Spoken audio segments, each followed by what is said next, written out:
Okay, this is the real one now. This should be. We should be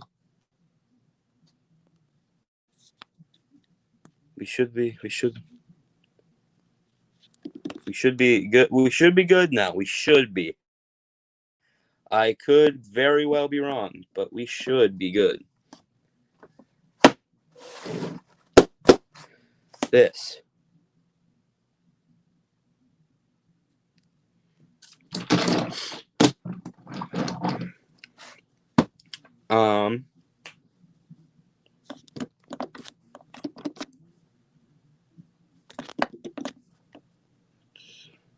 Okay.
Lemmy?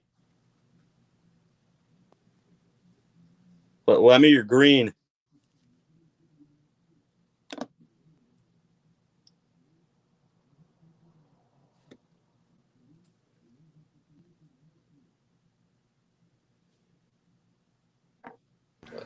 All right. Do you hear me? I can hear you, but I can't see you. All right. I was attempting to use this handy dandy new app that Sam hooked me up with earlier today, but it did not work in this case. So I see. it basically turns your I almost said mobile phone. It turns your iPhone into a webcam basically. So then it like talks back and forth with your computer. So then, you don't need like a separate webcam. You can just because my phone has much better quality. I'm like, I'll use that. And then I won't have to talk on the phone. I could still stream from the laptop, but it didn't work. And I was green. So, that's going to have to, we're going to have to settle for webcam quality. Yes. But yeah. Do I have permission to call you Lemmy Einstein from now on? You have permission to do whatever you want, Scottish. I'm not comparable to Einstein, but if you think I am, then you may call me that. Yeah. Okay. How's the ring? I'm trying to figure out how to. It does. I will admit. So let's see. I'm gonna finish OJ before I finish anybody else, or before I start anybody else, I should say. So let's see. Do I even remember how to do this? Well, he doesn't have a funnel yet. He needs one of those. Okay, I think what I'll do is I'll glue the paddle wheels, like the paddle, like the housings, like the splashers, I guess. I'll take those and I'm going to glue those over the wheels. But then that way I can easily remove them at some point if I had to, which I may have to, because paddle wheels can be tricky. No, I didn't realize how big Hercules is. What are his dimensions?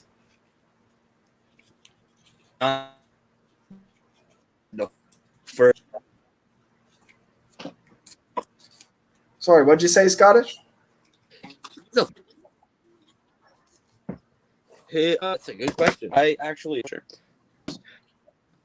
He's at least 12 feet long, or not 12 feet. Sorry, 12 inches. I know what you mean. Yes, 12 feet long. I mean, 12 inches. Yeah, I mean that. How much is he exactly? he's like here. I'm gonna take the Superstructure head off and measure him this way. He is like he's 13 point like he's like 13 and a quarter. See, that seems. I think that seems about right in terms of length. There's just something about him, like when I see him next to Stepney, like put Stepney next to him again. Oh wow! I mean, I guess You can't that's see all of it. Here, do it like that. it's just so huge. Like here, let me do the same thing with like Zach. And then where's my here? There's the hole for Big Mac. And Hercules doesn't have a keel on either. I did not put a keel on Hercules. So Yeah, but that's just a little difference. Let's see. Am I lucky? Is Stepney really near the top of my bin?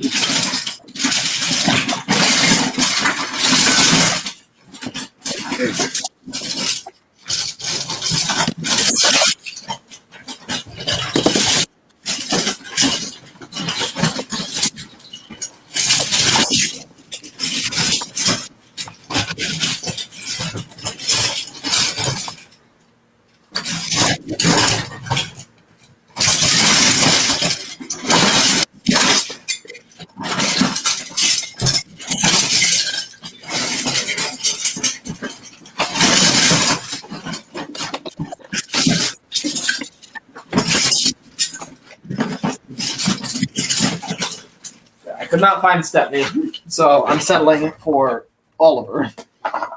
I when I was little, I didn't have a ton of wooden railway. I had Thomas, James, Gordon, Percy, and Henry. Right. So like this, I picked it up at like a thrift store. Not a thrift store, but like a secondhand store. And I was just like, it's weird to see a Stepney. Right. Yeah. I mean that's cool. Let's see. I'm trying to figure out. So I think maybe the height. Like put him up next to like Hercules. Put him next to Hercules? Yeah. Let's line him up at the front here. Here, I think. Let's see. Could you measure how tall Hercules' like hull is? I'm just curious. That should be about Like in the middle, about like in the middle. Yeah. I'm just trying to get like a grasp on this. I tried. I'm not the best at math. When you did like the calculations in the video, I was trying to follow along and do the best that I could. But I also didn't give any like numbers for the height though. So it's like, that was totally on you, to decide. Yeah. I tried to make him like the stack's a little tilted, but Let's see what's the height of the hole then? Like if you were to measure it in the center. the height, so like from the mast or to like the top of the head. The hole. Oh, the hole. Yeah. That's like a like about 1.5 inches, a little under.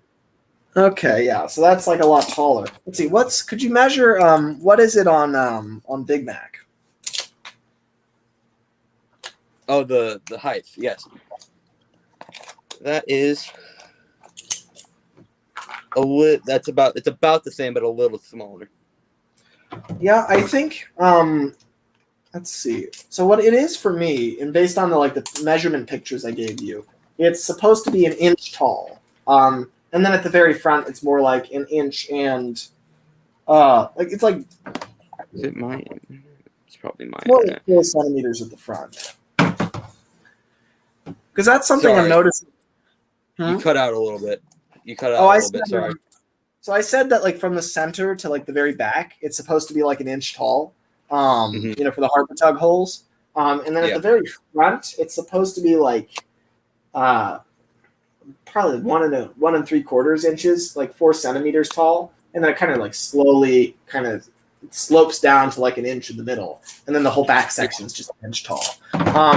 But I would say that, you know, something I'm noticing is that, you know, Big Mac's hull looks great, but you know, I think it is a little on the tall side, and I think if it's next to other tugs, that might be noticeable. But at the same time, it is Big Mac, so I wonder, because the tugs technically sit at different levels in the water, so they don't necessarily all need to be exactly the same. Oh no. My internet's not being good right now.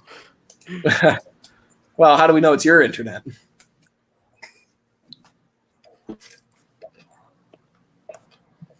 I did a new technique.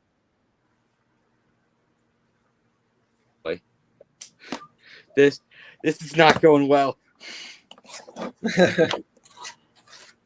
Let's see. Do you hear what I'm saying at the moment? Yes. Testing. Testing. All right, So I can hear that. Am I like cutting out again? No. Okay, so I'm good now. Okay. Let's hope it stays like that. Fingers crossed. All right. So anyway, you know, I would say that like the only thing is that, you know, if the hole is too tall, then it might give the impression that he's short rather than, you know, kind of being longer. You know, so like the level he stands out of the water is kind of important. Like, is there any way that you could like lower him down to the point where, like, you know, say it's like an inch tall, you know, except for the front, obviously, where it's gonna like slope up. You know, is there any way you could like do that? I mean, I could take the bottom like out and then trim the. Yeah, I think that would be a good way to do it. I don't know if that would. I mean, would that be something you could do? I didn't attach the deck to the pieces inside, so probably. Okay, yeah, because that's the thing. It's like I think it's kind of a big factor that, like, you know, the models should all kind of sit at the same level in the water. But at the same time, you know, I do wonder if we really do need to do that. You know, because I mean, like I said, they might all sit at different levels. You know, I mean, like say Big Mac is consistently set in the water at like a higher stance than most of the tugs. So maybe, let's see, could you measure like the very, or, you know, could you hold the hole up kind of like what I'm doing here, like this position? You're like this? Yeah. Yeah, I don't know. I mean, maybe that'll work just fine, honestly. I don't know. I'm just thinking about it right now, so we don't have to think about it later. Yeah, I got you. You know, one thing I am noticing a little bit is that it's kind of like bowing right here in like the center. You see how it kind of does that kind of shoe shape where it kind of like it goes out, but then it kind of dips back in at the center, and then it kind of goes out again. Yeah, this. Yeah, I wonder if there's a way you could. Maybe what you could do is like kind of where it bows out at the front. Where are my scissors? You should know where my scissors are at all times, but I don't. Here, let me find them.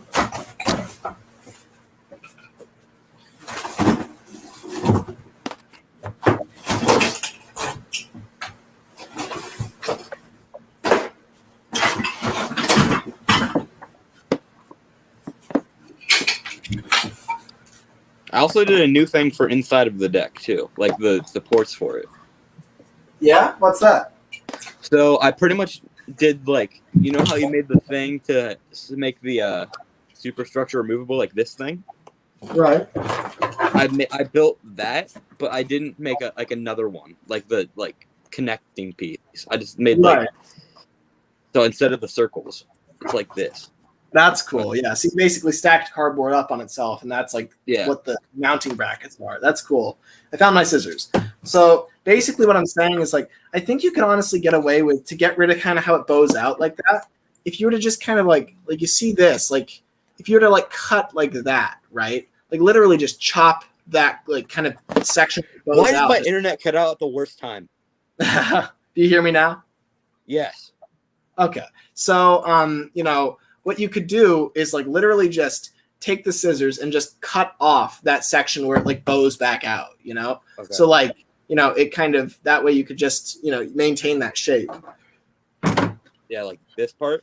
Right. Yeah, exactly. Like just like cut that off. Like just, just go for it.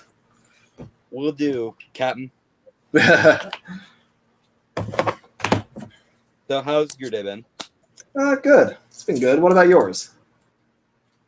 Better than yesterday. Yesterday, I was not, when I was like right before I started my live stream, I was like, I'm not feeling good because the day before I got my second COVID shot. Oh, right. So, and I was just like, I'm not feeling good. And then I took some ibuprofen. I was like, you know what? I'm just going to power through it. And then that stream went on after you left for probably another 2 hours. Right. Like with just me and Asher. And then after that, after the stream ended, Asher was like, you want to have a call on Skype? And I was like, you know what, sure. And so we ended up having a call until 3 a.m. Oh my God. Yeah. That's great. That was really fun. Yeah, that's cool. Did you guys know each other before joining the project, or did you meet each other through this project? We met through the project. That's cool. Yeah, that's neat that like, people are like, hanging out, outside of the project. Like that this has like brought people together. That's really nice. Yeah. The only people I knew before the project were you, Train King James, and kind of Bailey from your live streams. Right. Those were the only people I knew. So everyone else. Oh, Nathan, I kind of knew because of the character gallery. Yeah, I haven't spoken to Nathan much lately. I didn't really put his name down anywhere on the registry because he there was a lot of stuff he was interested in doing, but it was all like tramp steamers and schooners and like stuff that like we haven't like technically written down yet. Even though like we have to make it all, because like there's some stuff on the registry, like how am I supposed to word that? It's like random tramp steamer number 1 with the red stack. It's just so like specific. The one cruise ship that's always at the back of Brenham Docks. Yeah, exactly. It's like you got to be very specific with those.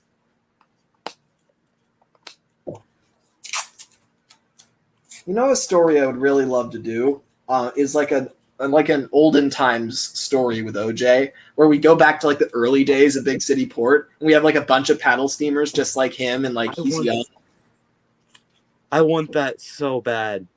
I know, like that would just be so cool, wouldn't it? Just to see like the really early days, like I would love that. And I honestly am leaning towards the direction of like the Starfleet. I know in Sunshine they make it out to be this brand new fleet where that was our first big break. It started like most at dawn. Whatever, right? But like it seems to me like a much more well-established company than that. Like I could see it to be where OJ. I don't remember if you were there for the call where I said this, but I kind of had the feeling that OJ. It's not like they just Captain Star. This third purchase was like an old paddle tug. I think it's more like there was originally a fleet of like 7 tugs that were all paddle tugs at one point, and then they slowly got swapped out over time. And OJ is the one remaining tug from those days. So it's like, he's not.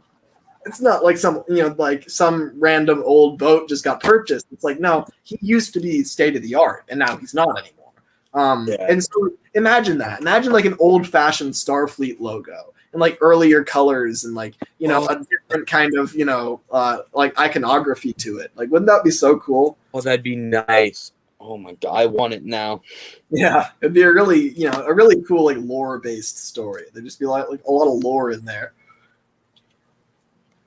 On the other hand, like with the Z stacks, I feel like the Z stacks would have some presence in those days, but I feel like they would be like, in those days, they might be literally like full out mobsters. Like they might not even be a company at that point. They're just a gang.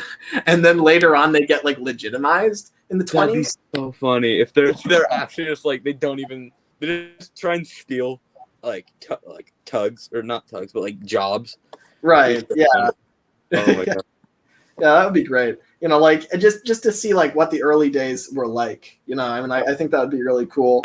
That's something I'd like to hear like Bailey's opinions on too, because I know he knows a lot about like boat history. So like, he'd probably have some suggestions about what like the paddle boat days were like. And that would be cool. I was like thinking of what like the 20s warships would look like, because I feel like a warship in like the background would look really cool. Yeah, no, that would be cool. I don't really know what they looked like in those days. I bet Salman would know. You know Salman? I don't think so. Yeah, he's a friend of mine. I could ask him because he knows all about warships.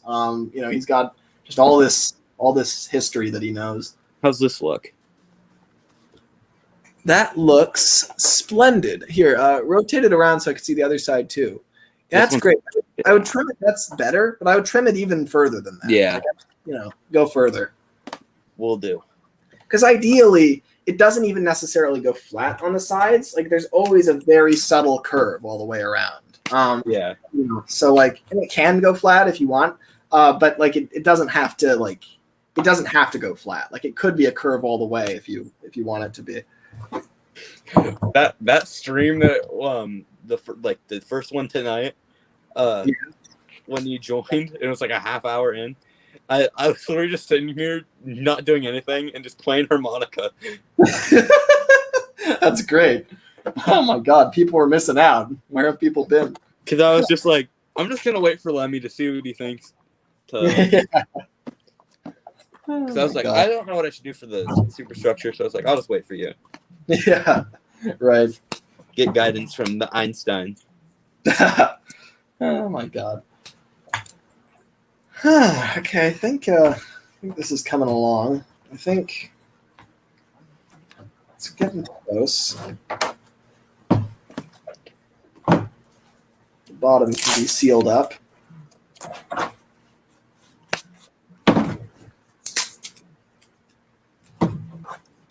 Me and Asher were talking last night, and I was like, I want Lemmy to send this one picture of when you get all of the Star Tug just like in a line. Just send that to like either me or just to the group chat. Yeah, absolutely. Like that's going to be the big moment is when we've just got and this something I'm really happy about is that it's not just me making all the Star Tugs. It's like you're making Big Mac or Big Mac's making you, depending on how we grammatically word it. So funny. Big Mac's making Scottish. and Asher is making Warrior, and there's just so many there's so much input into the Starfleet. I'm making OJ and I've already made Top Hat, but that's it. Like there's a bunch of different people involved, so it's going to be just such a testament to our teamwork to see all the models in the same place. It's just going to be so cool. It's going to be like, oh yeah, look, that couldn't have happened without this whole team. Like, it's so great. Our team's great. Like, honestly, everyone's so chill on the team. Yeah, exactly. Like, I'm so satisfied with the people that, are involved. It's like, everyone's got their own talent that they bring to the table as well. Exactly. Yeah. Some people are like a lot more heavy on concepts. Other people are like more heavy on modeling. It's like, there's a lot of great, differences in the personality types too. Like, it's just like everybody's different, and that just, it's really benefits all of us, I think. Yeah. Should I put another layer of tape across where I cut? Yeah. I mean, by the end of it, I mean, there shouldn't be an ounce of cardboard visible. So yeah. Any cardboard, yeah. Well, besides the things that aren't visible. Yeah.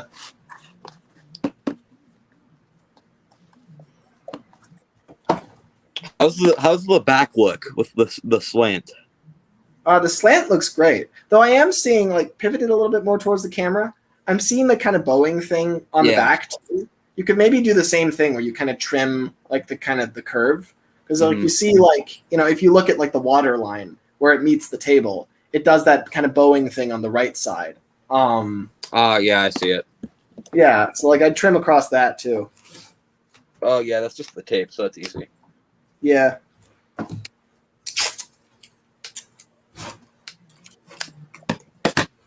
Let's see, does OJ have a poop deck or not? I can't even remember. The funny deck. Yeah, the funny deck. Let's see.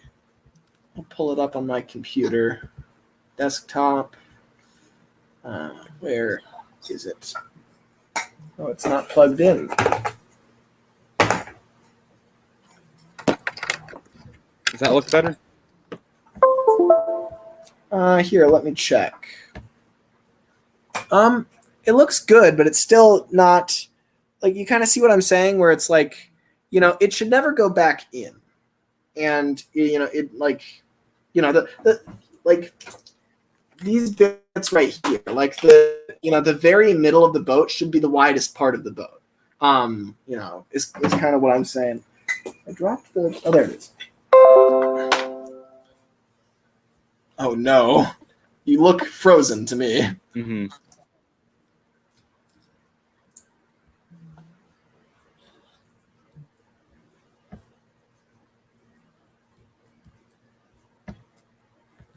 You still hear me?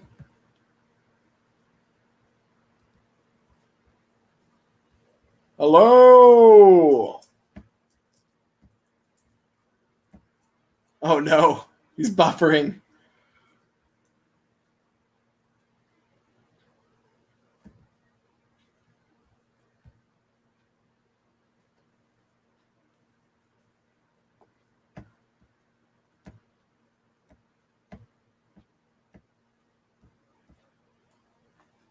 Oh, the stream is now mine. So that's something. Scottish is not here. He is now gone. Okay.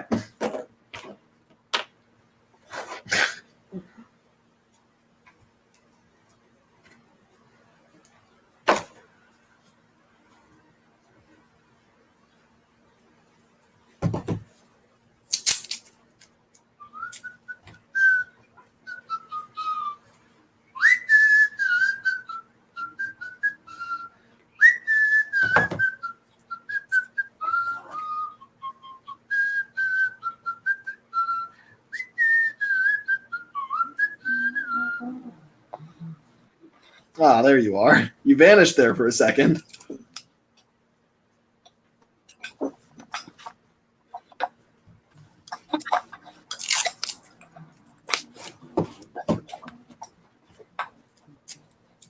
You hear me, Scottish?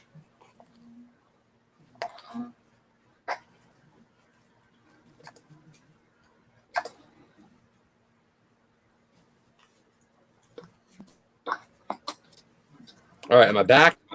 Yeah, no, I hear you now. Do you hear me?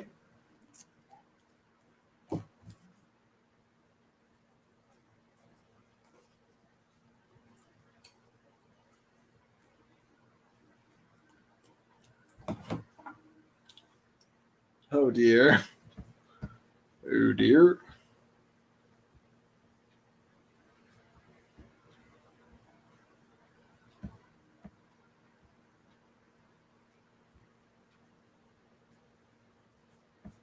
Oh god. Lots of buffering.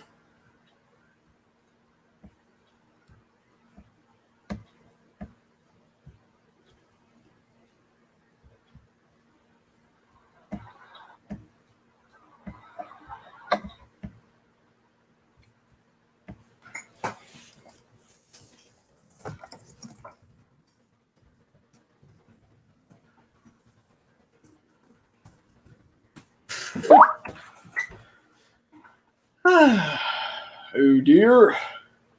I'm going to reboot my Wi-Fi, says Scottish. Yeah, that's a good idea. Do that. I'll be here. No hurry. No hurry. No hurry.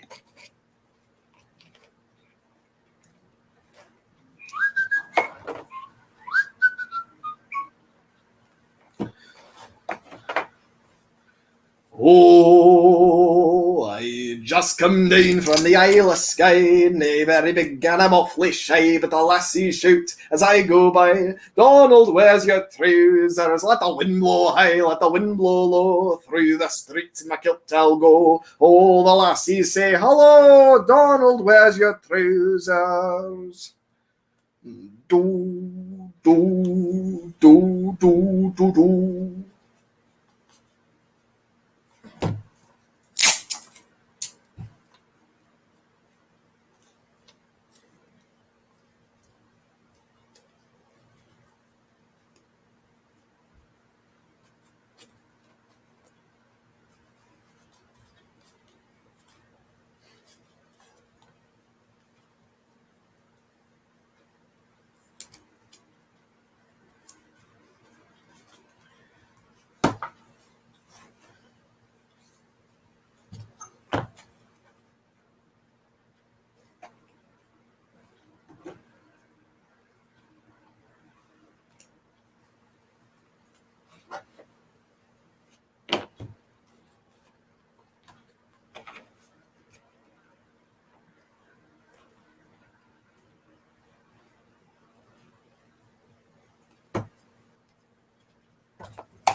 One watching now. I wonder who the one is. Is it me? I am watching, so that would make sense.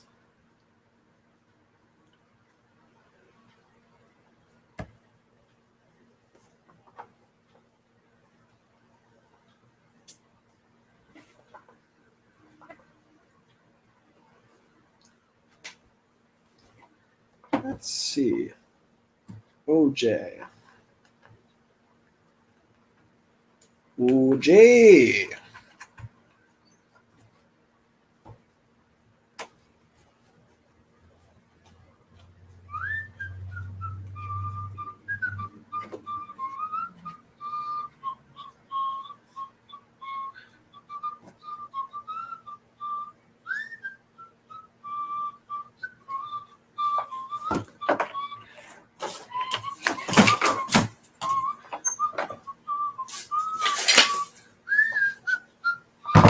I need cardboard, which means you, audience of one, will be alone for a little while.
Through the streets in my kilt I'll go.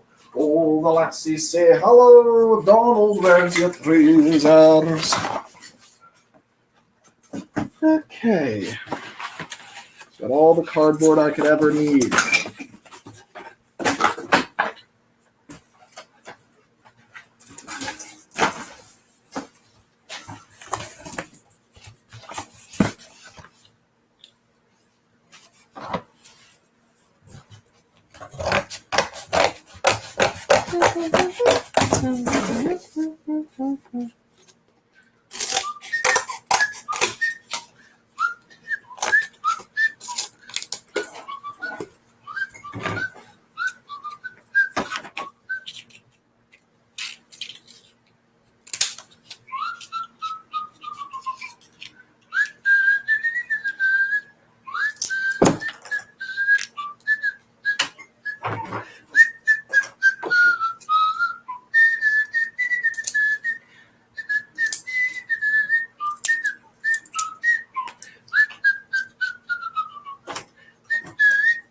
Oh, I see Scottish. He's buffering. Oh, are you there?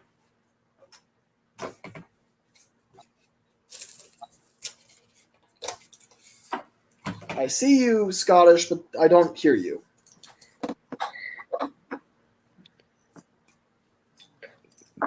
Okay. Huh. So do you hear me?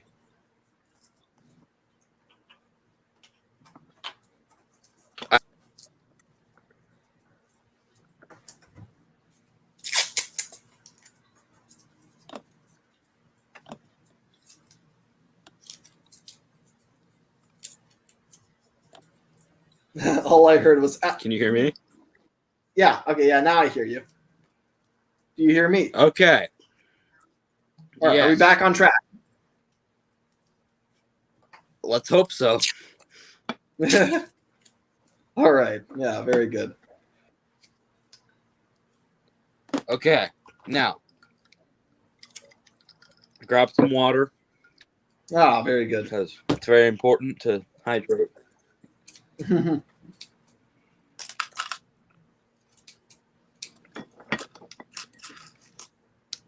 Okay. Now, let's get back to it. So I've noticed that even though you've done a little bit of trimming, you still haven't really like gone for it. We're like here. I'll just draw on this cardboard.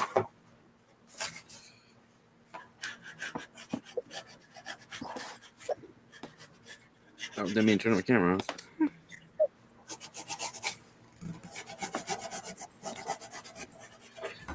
So like here. I'm going to do a visual aid because I still think you should trim a little bit more off of the areas I talked about. So you see this, what I've drawn here? Mm-hmm. So like, I'm kind of thinking, Yeah.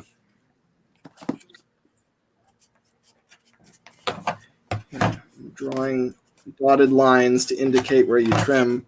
I'm thinking you'd trim kind of like that, you know, where you like, you kind of cut off like that, those curved sections, but then leave the middle section intact because, you know, that's supposed to be the furthest out section. Because right now the middle is kind of like a dip, whereas you want that to be the most out part of the model, you know, right? Yeah. So like, it'd be great if I could just grab it and do that just to show you directly. I'll send it to you real quick. I'll just throw it to California. Oh my God. But, you know, I would just like literally just cut that bit off.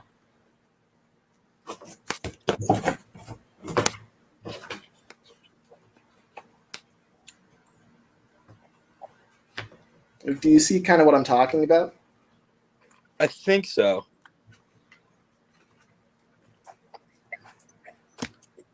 So what's kind of ambiguous about it? Like what's like, it's basically, I mean, you know, when you think about the shape of a boat, right? I mean, it's narrow at the front and then it widens out of the middle and then it curves back, you know, at the back.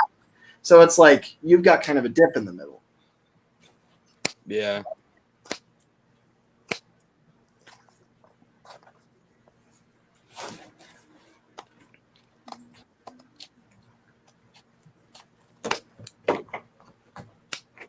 Yeah, my thinking is if I do this with everybody on the first model, then by the second one, everybody will know, you know, exactly how to approach these things.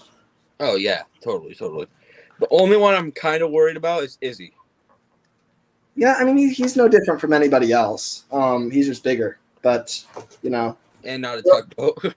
Yeah, I mean, yeah, but, you know, functionally he's the same. He has a hull, a superstructure, a funnel, a head, all those things, right? So there's really no difference between a tramp steamer and a tugboat. It's just one's bigger.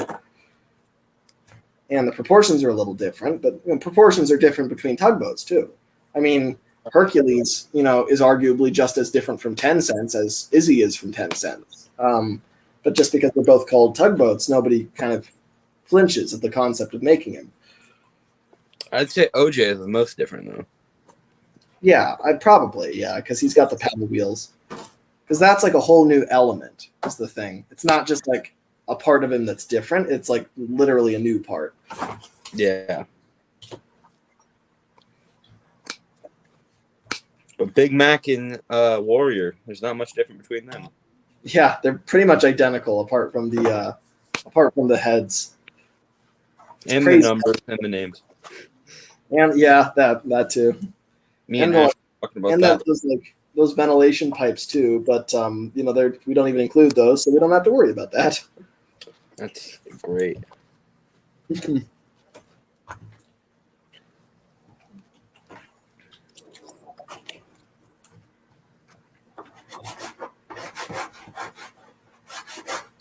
Let's see. So what are you doing right now? Right now, I'm thinking about just trying to take the bottom out. Right. And then just retape it after I do the cuts. Right. So I think that'd be the easiest way about it.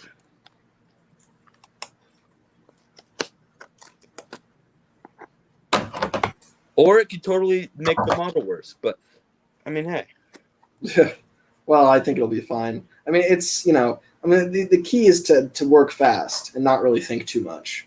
Yeah. If you stagnate, I mean, then it's then you slow down and overthink everything. I have a tendency to do that. Yeah, you can't do that. Let's see, where is that box on OJ's? Oh, that's right. At the front of his deck, he has this little box that's right there. I don't really know what it is, but I know that it's in a different place when he becomes Lakesider. Do I have any good pictures of where it is? It's about right there.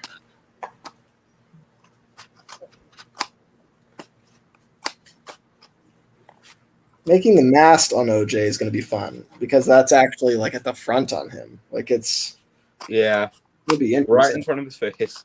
Yeah, really.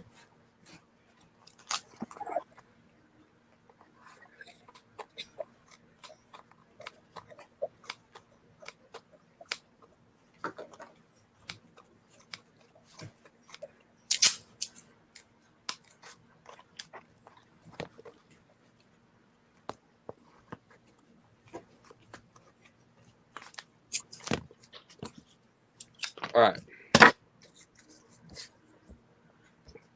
Here's what I was talking about with the supports for the deck. Oh, let's see. Oh, I'm on the. Oh, that's cool. Yeah, that's a good way to do it. Because when I made Hercules, the circles kept. They didn't fold it in, but they kind of squished together. Right. Yeah. No, I mean it kind of has to you have to really tape them down, in a specific position. If you don't want them to do that. Yeah. Now that I'm seeing this, I might add a little bit more to the front of the.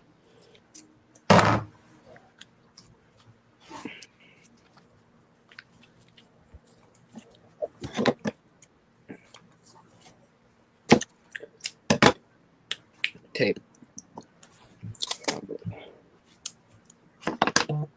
Something that I really want to strive for isn't even so much a specific look between all the models, but it's just consistency. I want everything to kind of fit together really nicely. And so when we've got 7 harbor tugs, naturally it'll be good to kind of make them all, feel like they have the same hole more or less.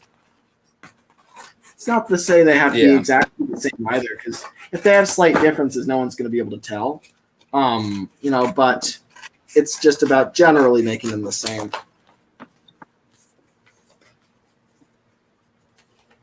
Let's see. How tall I make OJ's mast? I gotcha. Oh. OJ. Oh, I got a picture of him. Trying to use the wheel of the screen best I can. Okay, there we go. It's got a really tall mast. It's like it's like that tall. It's really tall.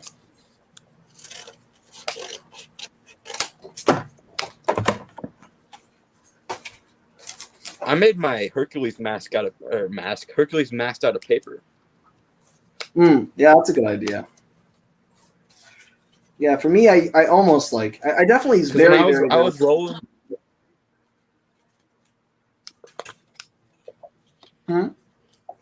Because I was rolling the thin cardboard and it just wouldn't like go to the like width that I needed. Right. Yeah, no, it can be tricky. You really gotta work with it and use your fingernails a lot too. That's like something that helps. Is really like I'm bending this right now, and I'm really making like bends that are really close together. Yeah.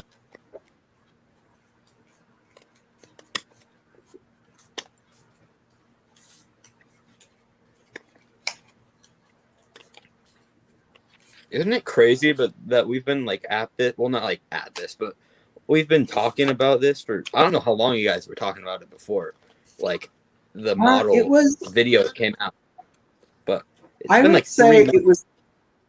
So it took me, I think it took me 3 weeks to finish the 7-hour tutorial. And that was pretty much, I started it pretty much immediately after I decided to do the series with Bailey and Will. So that was, so whenever the tutorial came out, that was like, we started thinking about this 3 weeks before then. So it's probably been about 2 months now. Nice. Yeah, it's crazy how long we've been thinking about this. And it's finally happening. Yeah.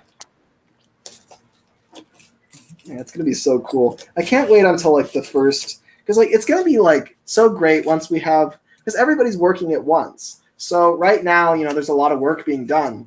But imagine how a whole batch of models are gonna get finished at the same time too.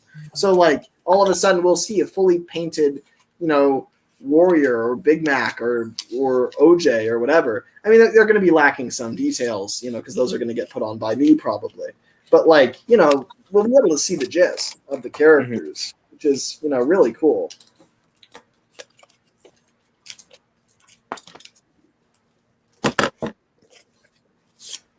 I am thinking that, with the the splash rails, I feel like everybody could mostly detail the hull themselves. Because to do the splash rails the way I do, you just need to cut out some printer paper and just cut out little white strips and line them along the hull. Yeah. So everybody could do that without having to use a printer. However, there's a lot of other things that you'd kind of need a printer for that I would probably do, like the sides of the superstructure and stuff, and the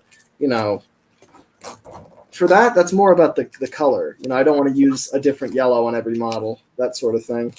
Yeah, consistency. Yeah.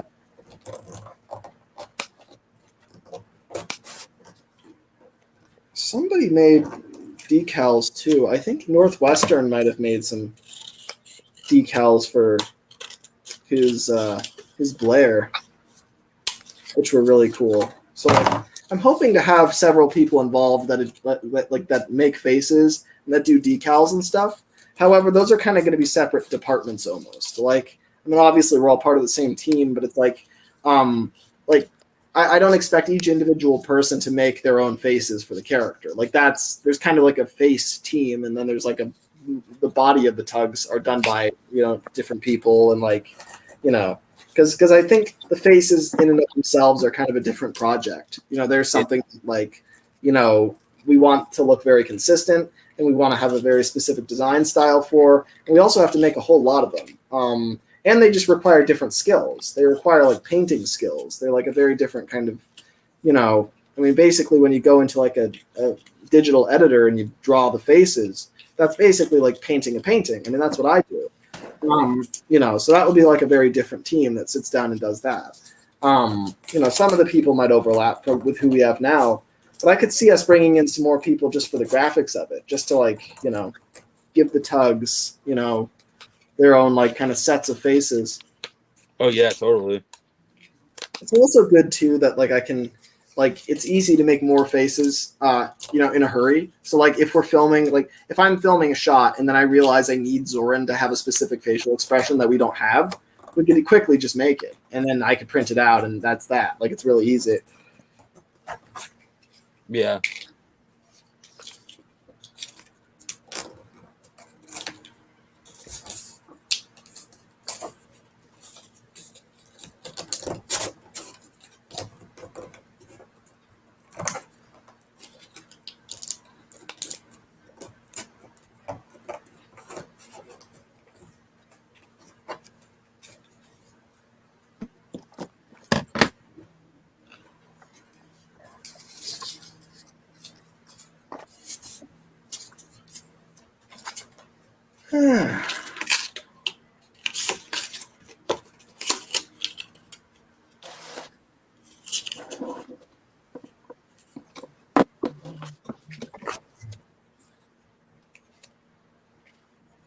Forget if I asked this already, Scottish, but is Big Mac your favorite star?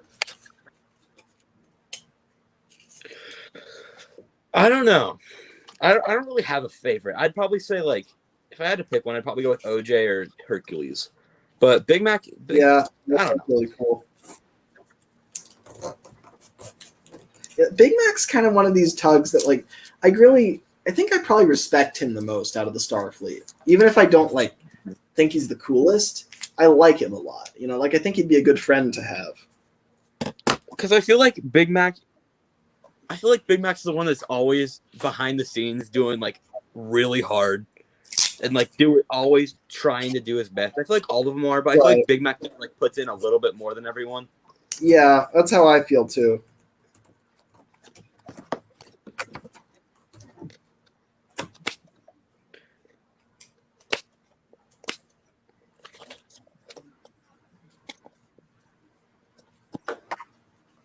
So crazy that we even know about this show. Like it was like an obscure British tugboat show from the late 80s that like we have no business even knowing it existed, and yet we've like dedicated all this time to it. We're pretty much remaking the show, but in our own way. Yeah, and it's like if this had been if we didn't have the internet, firstly, you and I wouldn't know each other. But secondly, we wouldn't know about tugs either. Like we would have no idea. Oh yeah, definitely. It's just crazy how different things could have been if we didn't have the internet. I always think of that. I always think, like, what if, like, the Reverend didn't actually write, like, Thomas, and he wrote something about, like, something like Cars. Right. Like, imagine how different everything would be. Like, we probably wouldn't know each other at all. Yeah, it would ripple through, through history. And, like, I mean, we both might be totally different people for all we know. Like, it's just crazy how it affects everything. Yeah.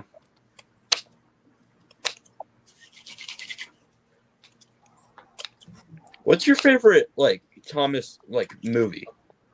I'm tied between Day of the Diesels and Magic Railroad. I really love both of the Diesel 10 movies. Like, they're just really, really cool for different reasons. I like Magic Railroad because kind of the fantasy magic elements are really exciting, but also just like it feels like this really big spectacle. Like it feels like a Thomas movie. It is this big cinematic thing. It was the first one. Yeah, and it was the first one. I mean, and it was a really big deal, and they treated it as such. So that was really cool. I love Lady. I love Diesel 10. Everyone in that movie is just great. I love all the elements it introduced. But Day of the Diesels I love because it's just a really cool story. It's honestly a lot more nuanced than people give it credit for. Like, because the thing is, it really is like the plan that Diesel 10 has is so like conniving. I mean, he basically sees Percy as this vulnerable kind of, lost soul that he can like bring in. And he manipulates him and he makes him feel welcome and at home. And the thing about that movie is that, like, it doesn't come out of nowhere. It's not like all of a sudden Percy's sad and he needs, and Diesel 10's manipulating him. It's like, no, Percy has been in that role the entire show. Since day one, he's been looked down upon and ignored and bullied and put upon. And like, this is him finally responding to that. After seasons and seasons of stories that have consistently put him in that position, he finally reacts to it. That's what makes this a Percy movie. Like, it is Percy's story right here. And it's just so cool. Like, Tale of the Brave is that as well. But I think this is the best. I love Tale of the Brave, but this story really is what Percy deserved after all this time. It's like a story that finally puts him on, in a position where, he decides enough is enough. He decides that he's, frustrated with how people are treating him, and decides to turn on everybody, basically, in some ways. And you can totally understand why he does it. I mean, it's a great movie, and it really, Diesel has some amazing scenes in it too. That's the most like kind of devious we've ever seen him since season 2. Like, he's actually, he's not just, I'm gonna bump Percy. Look at that. Like, that's not who he is in that. Instead, he's just like, he's this awful guy where he's just, he goes up to Percy and he says, Thomas is having fun too with Belle. And he looks all sad, right? And then Percy looks away and looks miserable. And then when Percy looks away, Diesel then grins. Like, it's all, and we can see it. And we want to say, Percy, he's smiling. He's manipulating you. But we can't, because, he doesn't have any idea that he's being manipulated by Diesel. But Diesel just grins about it. Like, it's all an act. It's this ultimate manipulation. I just love it. It's like so villainous. That's exactly how Diesel would do it. He would just like, he knows exactly what buttons to push. And I love that. Because Diesel 10, you can tell throughout the whole movie, it does not come naturally to him to be conniving, to be like manipulative, he's the guy who goes in and smashes everything. That's what Diesel 10 does. And the entire movie, he has to keep his cool for the plan to work. He has to, and there's a lot of places where he almost slips up, right? Where he's like, Percy, why did you not bring Thomas to the Diesel Works? Like, that's kind of like, he has a lot of moments like that where he's like you can hear his voice elevating, where he's, but what about Thomas? Like, he's trying to kind of like, reel himself back in because he's being normal Diesel 10. And he's like, oh shit, I can't do that. I've got to be, I've got to be, a nice, friendly, amicable guy, which is so unnatural for him. And then at the very end, all hell breaks loose and the real Diesel 10 comes back. I just love that. Like, that whole movie is him out of his element. And you can tell the real Diesel 10 is simmering just below the surface. Like, you can see it in his eyes. It's scary, like, I love it. So that's that. It's either that or Magic Railroad is my favorite. Either one, it alternates. Yeah. Diesel 10, I love that. I just thought of that now that you're saying that. Diesel 10 tries to hold, like, he's holding back what he wants to say. I always knew it, but now that I'm remembering it, I can't unsee it. Yeah, that's the thing. It's like I just find it so interesting and cool because it's not like they say that overtly at any point in the movie. A lot of the manipulation, the narrator never says anything about. He doesn't point it out. He doesn't say, but Diesel was manipulating Percy, or but Diesel 10 was lying to Percy. That never happens. We just see their expressions and the tone of their voice. It's so nuanced. Like, they expect us to be able to tell just based on what's going on screen that Percy is being manipulated. And sometimes it's even hard to tell. And it's really interesting. It's way more nuanced than it deserved to be. And it was. It didn't have to be that nuanced. And I love that. And sure, there's a few silly rhymes in there, and whatever. Yeah, I don't care. That's what everybody complains about. But the story is just phenomenal. I love it. It's because it's such a good commentary.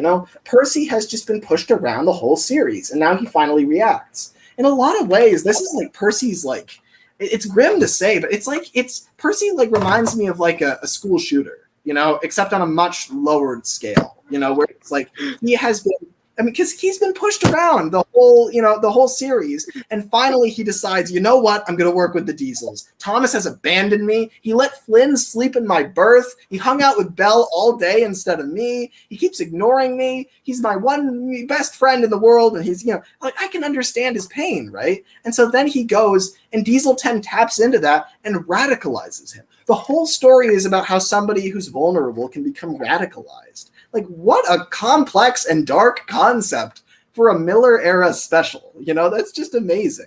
I mean, it's really something, and it takes Percy in a direction that no other story ever does, which is, it kind of like, there's that one line where, everybody's so upset that Kevin is missing.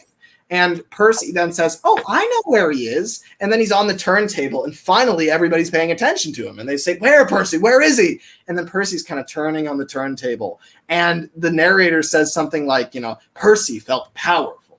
Percy, like that. That's such a powerful line. Is like, for the first time, he's actually got control. He's actually being paid attention to. People are taking him seriously. So why wouldn't he do this? I mean, they've not given him a lot of reasons not to. It's a very complex situation. I could go on about that movie forever. One other thing I would say is that I think my favorite moment in the movie is the scene where Thomas and Diesel 10 finally meet.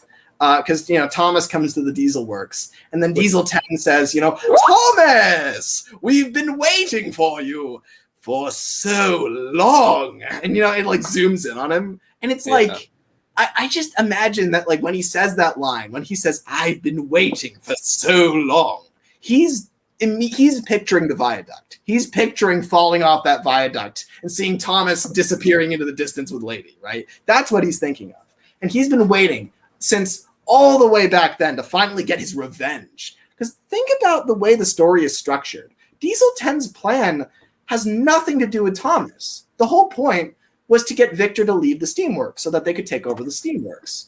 Well, all they needed to do was steal Kevin, and then they did, and then Victor left. Thomas is never involved in the whole story. Like, he doesn't have to come to the Diesel Works. Like, that doesn't have to happen.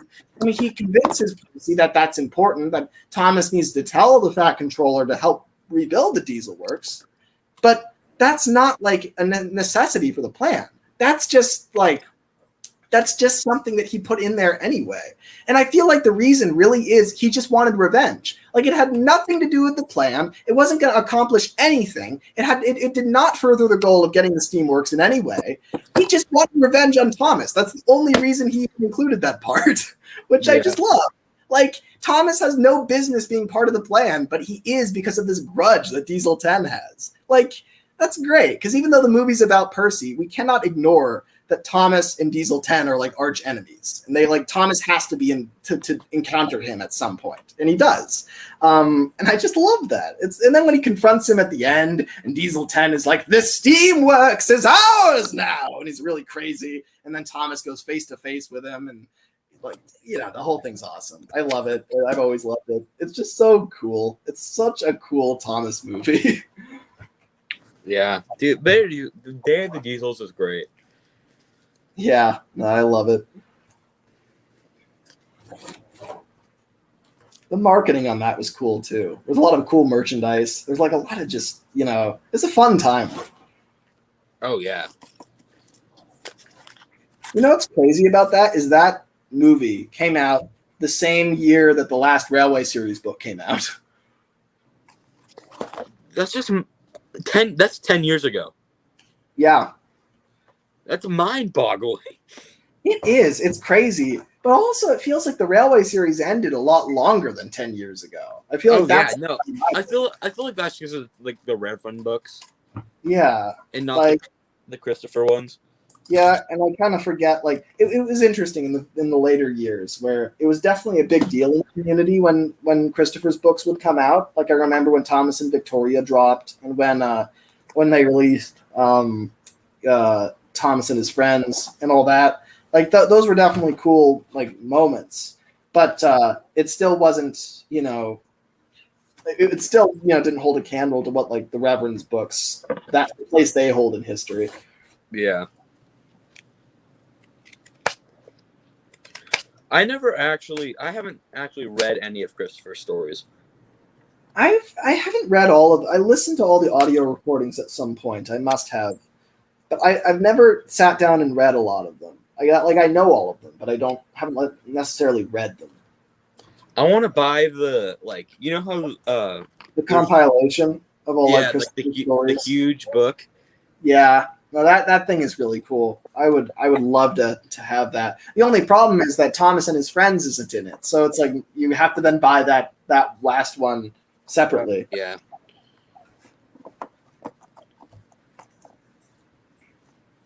Or is it Thomas and the Fat Controller's Engines? Something like that. There's I'm not the guy you should ask about that one. There's one that's called Thomas and the Fat Controller's Engines, and then there's one that's called Thomas and His Friends. They're both like big occurrences in the stories. Yeah.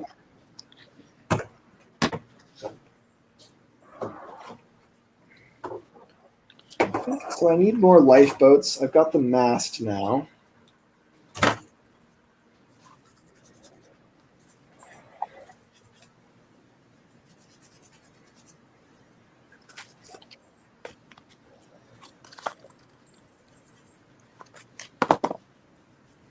How's this look?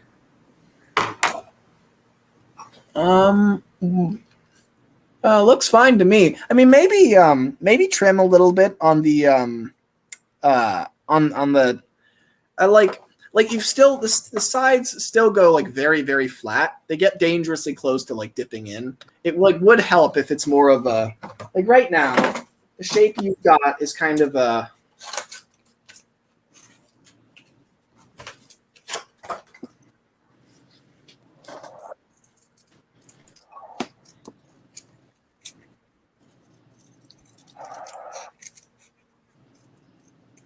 like the shape you've got is something like this, right? Mm-hmm. Like it's got that kind of look to it. And that would be fine, except here's the thing. When you add the sides onto it, it has a tendency to dip in when it's totally straight, because cardboard doesn't really want to stay totally straight for that long. It kind of, without support, it kind of bends inward. And so what you want to do is kind of overcurve it. So instead, keeping in mind like the shape you just saw, you want to do something a lot more like this. You kind of see what I mean? Yeah. Where it's like way more like very overtly curved. Because that way when you put the sides on, it's not gonna there's no way it's gonna dip in because the middle is just too wide. It's not gonna happen. Mm-hmm. So, I would say do that if you could. Alrighty. Yeah, because you really want it to be curving out all the way around the hole. Like it really does get wider and wider and wider till it gets to the middle, and then it gets narrower and narrower and narrower towards the back. That sort of thing. Yeah.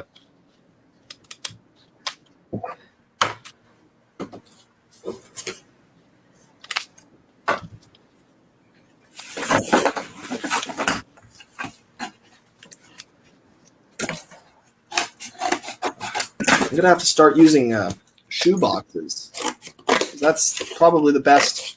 I've run out of. I used to use like Lego boxes all the time, and now I've run out of boxes because I don't buy Lego anymore. And I need the cardboard. Well, it looks like you're gonna have to buy some Legos. Yeah, that looks like it's the only way out of this conundrum. Or stuff from Amazon. True. But then those boxes, those are good, but they're still not as thin as I would like them to be. And they really, they leave some things to be desired. Yeah.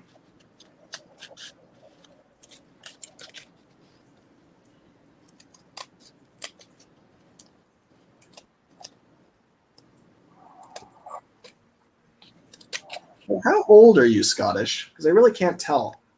I'm 14. Wow. Yeah, you carry yourself like you're a lot older. You seem very mature. Thank you. Yeah, you're welcome. Very dignified. Dignified? Dignified. Oh, the indignity. That's something I like about the Miller era. Is it gave Gordon like a catchphrase, which I think is funny. Yeah. And he had all these noises too. You know, Gordon started all of a sudden like, you know, in the model era, you couldn't really do that. You couldn't have like just noises, like because you'd have to say, and then Gordon said, "Oh," but like that wouldn't work. But in the CGI series, it's all voice actors. So in the background, he could just go, "Oh," or he could just go, "Oh." Like that sort of thing. It just kind of he has all these like annoyed groans where he's just like, "Oh, indignity." You know? I just love it. It's like adds so much personality. Gordon has a huge personality. Yeah, he does. Yeah, his personality is as big as he is. He's just like this. He's when he's in a room, he steals the spotlight. Unless he's in there with James, in which case James beats him out there. Depending on the size of the room, you would definitely know. Yeah.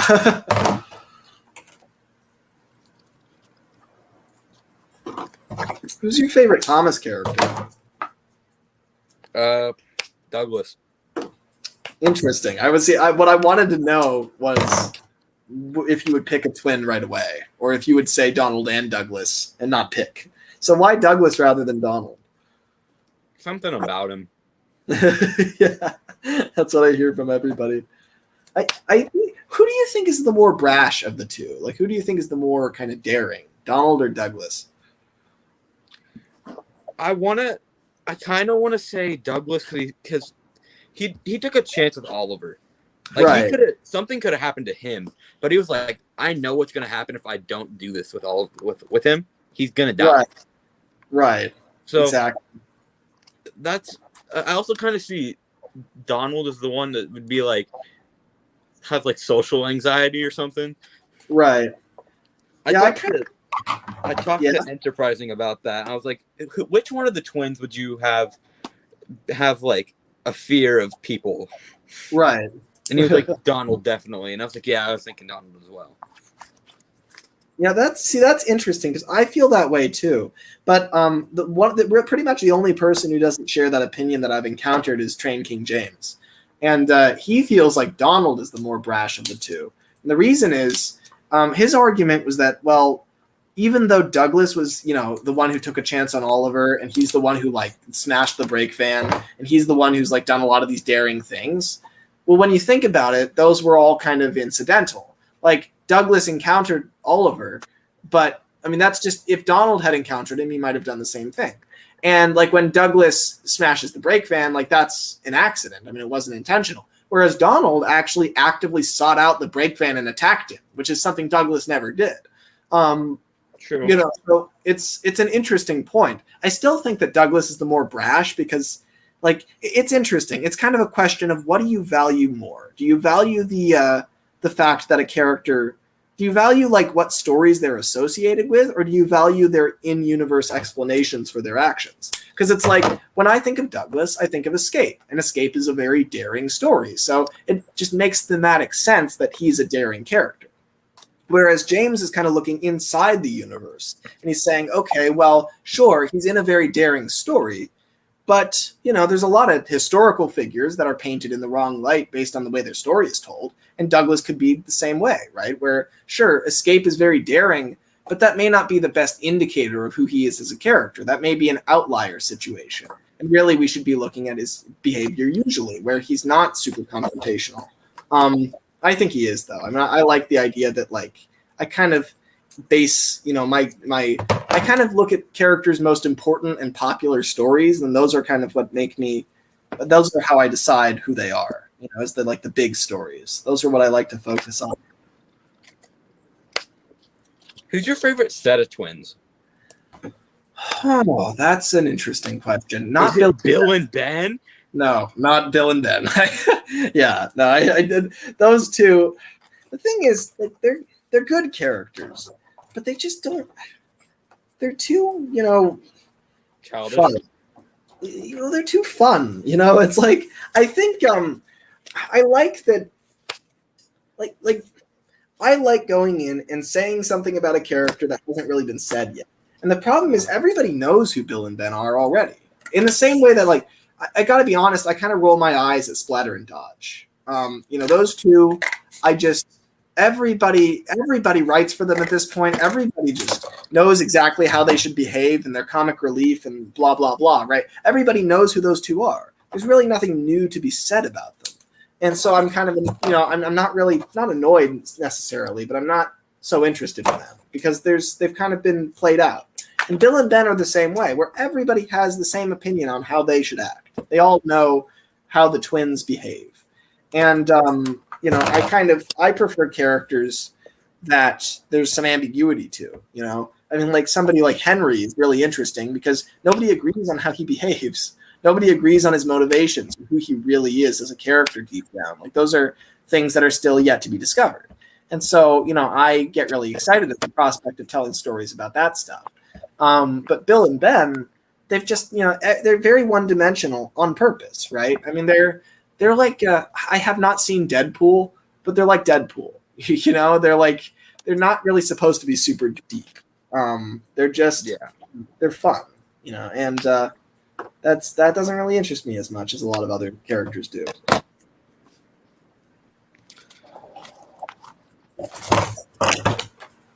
But who are my favorite twins? Not based on what I just said, not Splatter and Dodge either. I guess I don't know if I would classify them as twins though, because they don't. I guess they could be, but they don't really look alike. Like it could just be their paint schemes, but I feel like if we're just going on the paint schemes, then we'd have to say that every OA is a twin. Yeah, that's true. I mean, the thing is, like, it's more. I guess I'm kind of judging by pairings. Like there are certain pairings of characters. Yeah. Splatter and Dodge, Annie and Clarabelle, Bill and Ben, Donald and Douglas, Blister 1 and Blister 2, that sort of thing. Yeah. So I kind of count them all as they're kind of in the twins category. Ari and Bert are really cool. I love Ari. I wish they had more like episodes. Honestly, I like their CGI episodes more than their model episodes. See, that's interesting because they don't really. I think it's kind of evenly spread for me. They've got some good CGI stuff. Everybody loves the aesthetic of the Ironworks in season 5, but they only get like a few seconds there to say anything, right? Whereas it's interesting because I like how Ari and Bert don't just disappear after season 5. Like they actually, like all of a sudden, they're awkwardly in the new series. They don't disappear. It's not like, oh, these guys are way too dark for the series. We don't want them here. No, and they're probably. I just imagine in Ari and Bert's head, right? When they hear they hear that the show is rebooting, right? So they're like, well, we're on our way out of here. Yeah, we're way too dark for this kiddie show. But then all of a sudden we snap our fingers and now they're in the new series and their colors are bright yellow and they're like, what? Wait, we're still here? Hold on a minute. I was not prepared to exist in daylight. What is this? Daylight. Yeah, that's the situation they're in, and I love that because they're so out of place in the new series, and they don't really know what to do, and they're kind of these mean bully characters, but at the same time, they're kind of uncomfortable because they're like, "This is not where I'm used to being. Why am I in the quarry exactly? What's going on?" It's kind of a good comeuppance, It seems to me like the Ironworks got shut down off screen at some point, and now they have to work at the quarry, and they hate it. The reason we don't have a story about it is because they don't want to talk about it. They're like, no, we're not going to talk about what happened. The Ironworks is fine. We're just taking an extended vacation. Not like we're on parole or anything. Like it's just it's funny. Ari and Bert I feel like they have so much potential that no one like taps into. Like I don't feel like I've seen every like an episode where I don't know how to explain it, but like I don't think I've seen someone make an episode where they. I saw something really good. I don't remember who made this story, but there was a story about Ari and Bert. This was a Trains story. I don't know if you saw it, where it involved Sydney, and they were like scapegoating him, and we got to see the Ironworks, and it was really cool. It was like a CGI styled story. But basically, like Aerie was having serious like engine problems, and they like desperately needed money.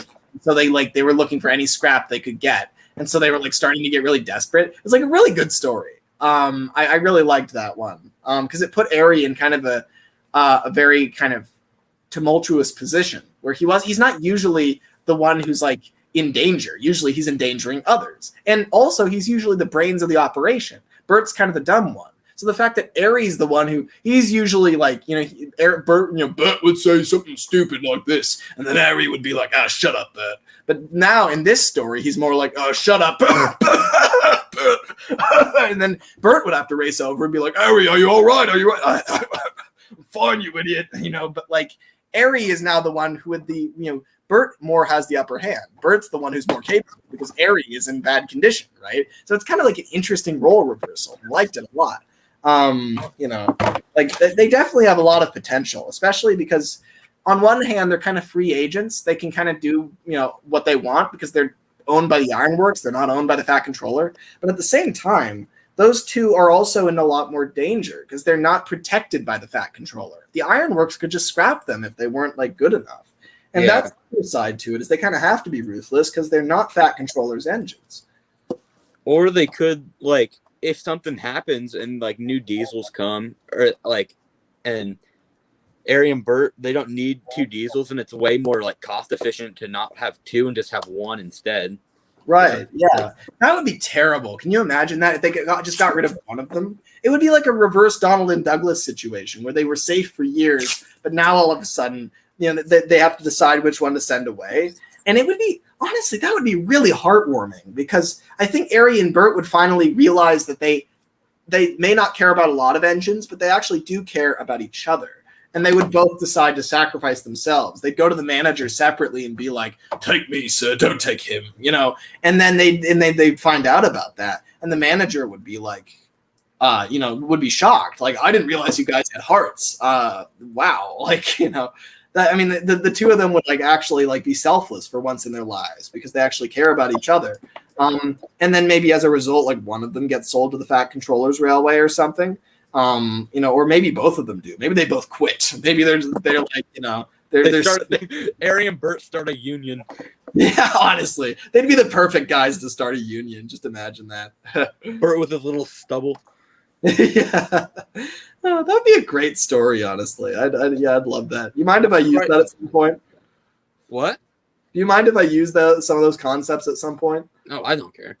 Yeah, only. I know you've already answered this like 10 times for me, but only if I can use the things that you and Matt come up with on Character Gallery. Yeah, of course. Anytime. That really is what the show is for. It's for to get people excited, give them ideas. Like some of the characters that you've like done, like D261. Oh, I love that episode. So thanks. Yeah. That is one of my favorites. You were asking the other night what's my favorite like episode of Character Gallery. That definitely ranks among the highest. I love the Weasley character we turned him into. It's just great. I do adore that. I love that you at the end of it. I love at the end of it you you made him like get bought by the Fat Controller. Yeah, because I did not expect that to happen. I'm usually, when I see people do that in their series, I'm like, you can't do that. Come on. What? So just if any engine, there are thousands of engines that get scrapped on BR, and for some reason, the small handful that come to the Fat Controller's Railway get to be preserved. No, that's not fair. That's ridiculous. But then we told the story, and I was like, I get why people do it. It's so fun to actually do that, to make him part of the railway. Because kind of the implication is that when he came to the island on trial, he was like, nothing he did was going to matter. He was going to leave, and then he'd never matter again, and we would move on. But if he comes back, all of a sudden, he now has to make up with all these engines. All of a sudden, everything that happened and bowled out, that counts now. Like, that matters. And it's just such an interesting twist. It's like, oh, I did not expect that to actually have long-term consequences. Okay, here we go. Like, it's just, it's a lot more fun that way. Yeah. I think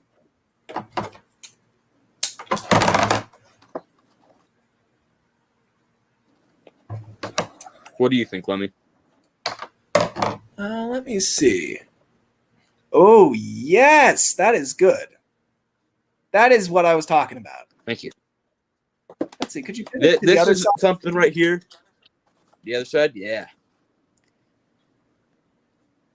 Oh, that's great. Like, you see what I mean about, like, that's just such a, because it's kind of dissatisfying to see, like, when you look at the tug, like, one of the big things you first notice is the water line, right? And if you see that water line and it, like, dips in like, a weird place, it's very dissatisfying.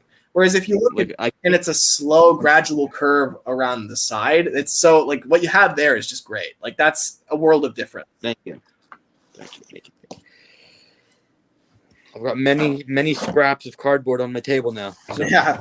Well, that's a sign of a hard day's work with cardboard boats. Oh my God. The ththing about live streams is that it's like I work very slowly during them because I talk so much. It's like I've been working on the same lifeboats for a very long time. But you know what? I'm getting more work done this time than I did last time, so that is good. Yeah.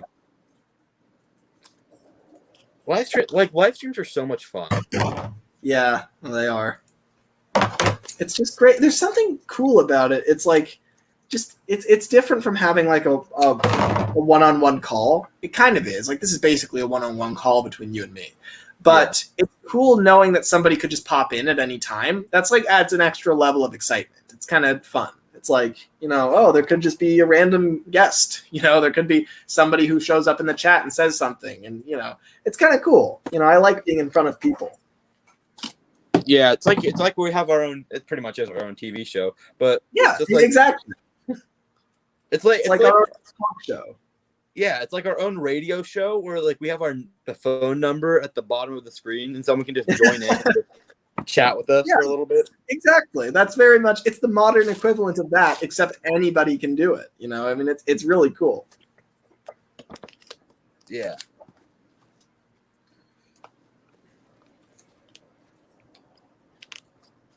I love this project so much. I know. It's just so cool.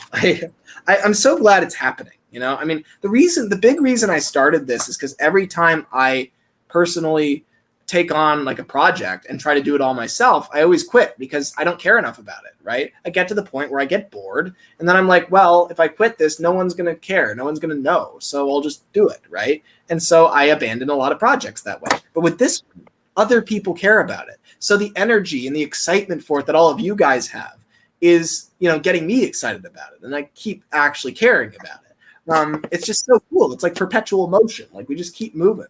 I love it. It's so great. We're a cracking crew. Yes, we are. We're a cracking crew. I'm really mad that they didn't bring back like Isabella or Nelson or Patrick or Kelly for CGI. Yeah, that's a bummer. It's weird now that like we used to say, you used to see YouTube videos, on YouTube where the title would be top 10 characters that should come back to the show. And now recently I saw a video that was labeled slightly differently, top 10 characters that should have come back to the show. And I was just like, oh, we are past the point. Like we know 100% who all the returnees are because there aren't going to be any more. We know, okay, we got Donald, Douglas, Duck, Oliver, Bulgy, all these characters, but no chance of Bulstrode, no chance of Scruffy, no chance of a lot of other characters that just would have been amazing. I really wanted to see a CGI Boko. Yeah, that would have been amazing. Stepney would have been really cool too. Stepney would have been cool. Can you imagine Stepney coming back in CGI with like a really good Cockney accent and like, he get into like some sort of like, get into some sort of competition with Thomas or some sort of like, I think those two could just spin a lot of really great stories. Because like Stepney's one of those few characters that kind of threatens Thomas because he's got his own branch line. And so the two of them kind of are, they get into these kind of contests. But Stepney has this added kind of humility to him, where he's kind of he's in a lot of ways he reminds me of like it's almost kind of like a Tom and Jerry feeling, where Stepney's like a lot smaller than Thomas and not quite as strong and not quite as imposing, but like he's also very he's like very witty, and he's very like he has his wits about him. So like, Thomas isn't particularly smart. He has a lot of passion and he's very dedicated, but like he's not super smart, whereas Stepney can think on his feet, right? Like if you were to do kind of a Tom and Jerry style episode with those two, where they were in some competition, then that would be great. Yeah, he's right there. Yeah, I love Stepney. He's just he's so great because everybody underestimates him because of his size, but then you realize what he can really do and how like what a charmer he is and just what a great influence he is. And you realize like, oh wow, I see why this guy is so well known. I see why he has his own branch line. I see why he's famous. I see why he's a mascot for preservation. It's because there is something special about him. I mean, he's like, I love how in Thomas and Stepney, that's one of my favorite episodes is Thomas and Stepney. I love how at the very end of it, after Thomas and Stepney, Thomas has been jealous of him the entire story. At the very end, Stepney sizes up the situation in 5 minutes that Thomas is like jealous of him. And he's like, but I mean, my branch line's really small and all that. I mean, I'm sure you know everything about yours. And then he just waits for his answer. And Thomas is like, he was so pissed a second ago. But then Thomas is like, oh, yeah, no, I know all about my branch line. It's the best in the world. Here's why. And he like just talks for like, 3 hours about how amazing his branch is. And Stepney just sits there calmly, just, oh, that's great, mate. Oh, that's good. And it's like he just diffused the drama in 1 second by just complimenting him. That's all it took. Like he sized him up so quickly. He's known Thomas for like a day, and he already knows how to diffuse him better than Percy and Toby do put together. Like I love that. I can just imagine. Oh my god, that was a bad voice crack. I can just imagine Percy and Toby just like sitting next to him, like off and deciding, and be like, "How the hell did he do that?" Yeah, exactly. Like I just love that. He's got a special talent for reading people and for understanding people.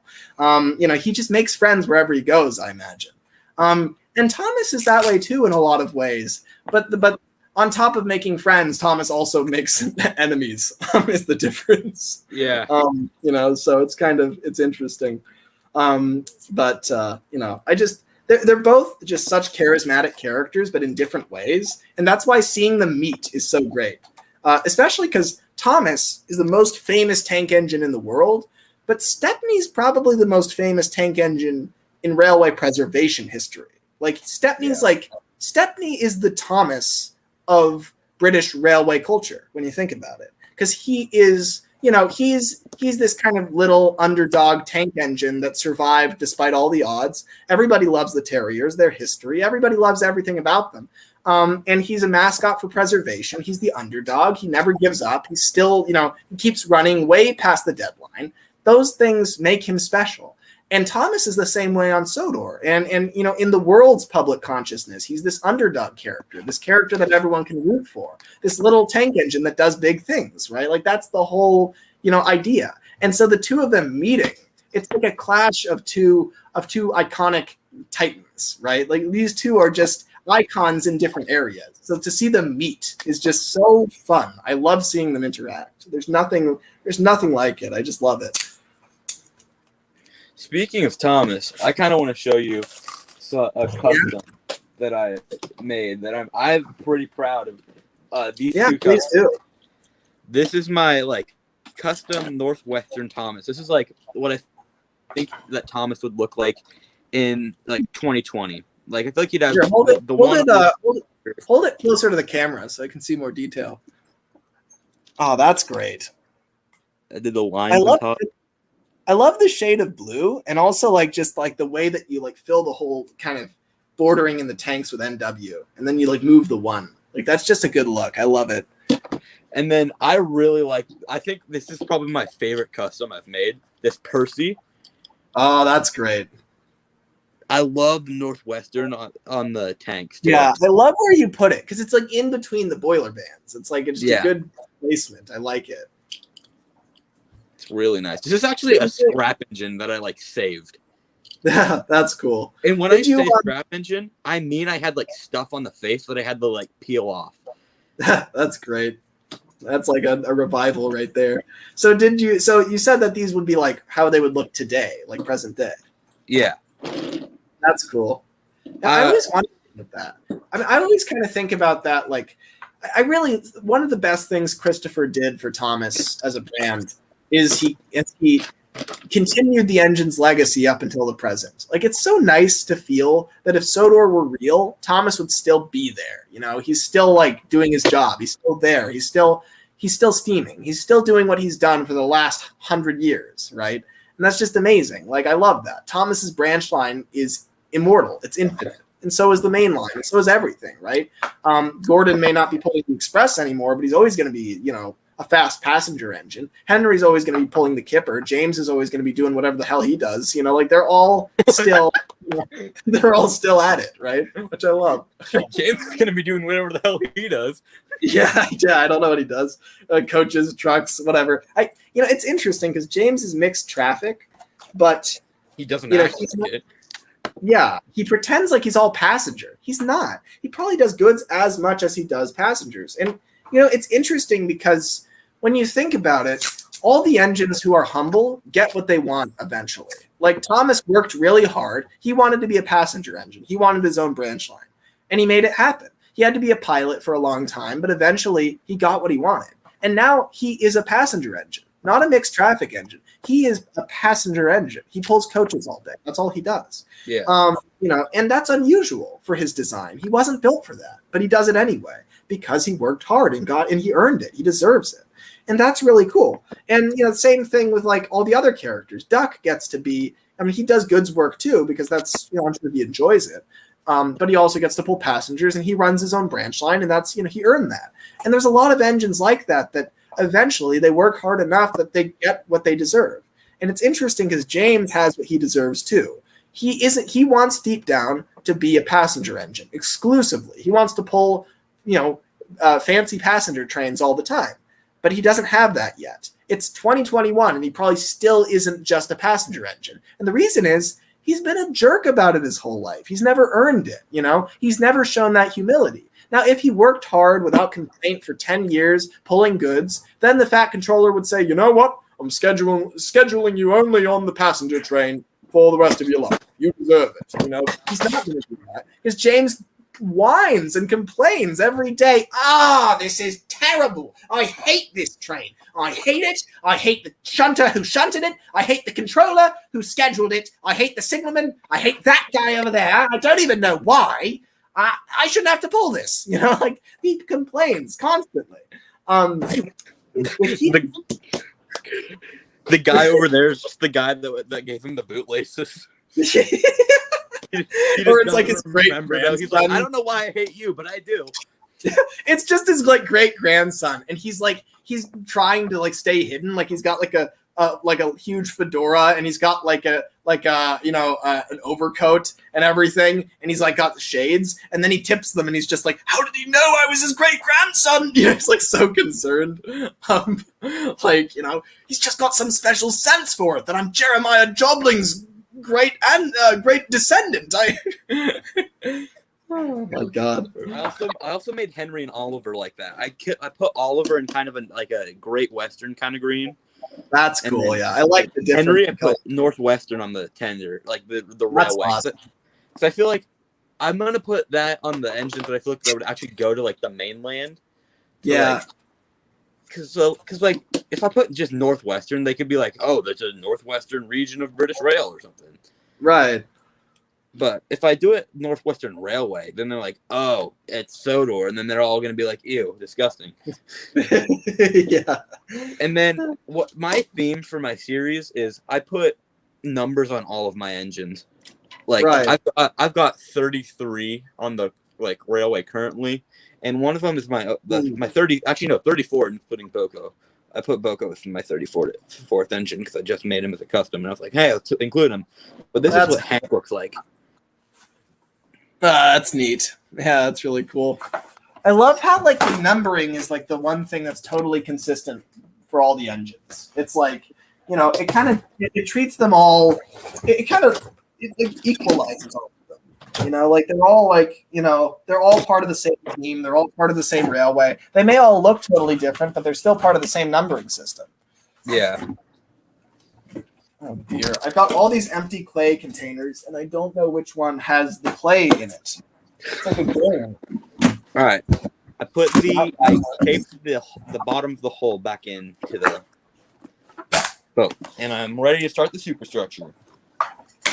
Awesome. And I think I'm only going to be here for another 10 minutes, so let's make the most of it. Righty. But I will advise. So for the superstructure, I mean, yeah, basically, here, maybe I could even send what I sent to, maybe I could even send what I sent to Asher earlier. Here, let me see. I kind of sent him the outline. Oh, this is great. Wow. Is it Asher's Warrior? Yes.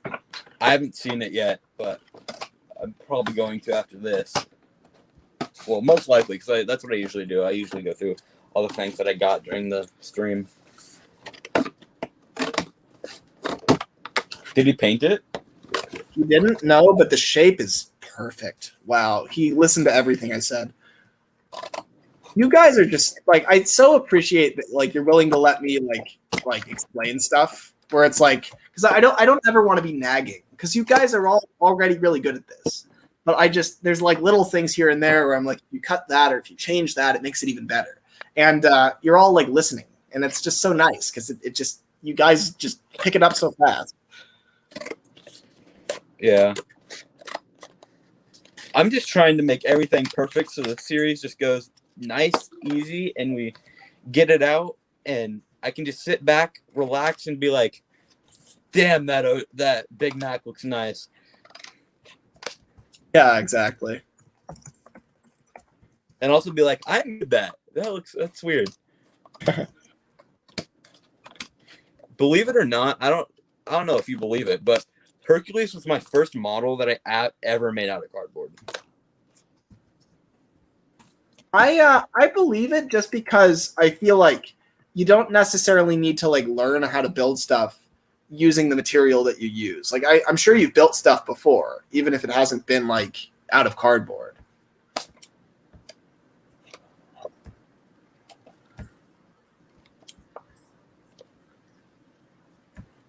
Let's see. Okay.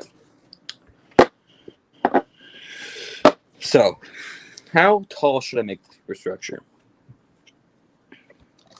Let's see. Well, I don't know. I guess maybe however tall Top Hat's is. So his is exactly, Top Hat's superstructure is just underneath 1 inch. Yeah, it's okay. So just a little bit under 1 inch. Not 1 inch, but like a little bit under it. Just a bit though. Grab my pencil.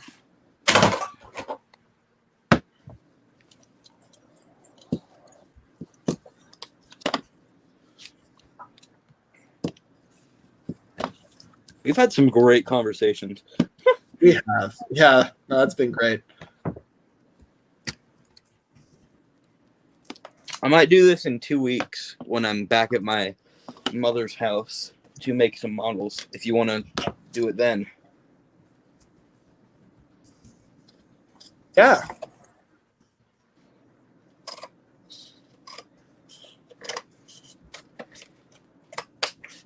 Because tomorrow is my last day here, and then I go to my dad's. Right. Where I don't have all my modeling stuff, so. Right. Yeah, that reminds me of something. Can't remember what, so it's not useful to the conversation. But it reminded me of something, so there. You know that at least. Thank you for the insight, Lenny. You're welcome, Scottish. Oh my god.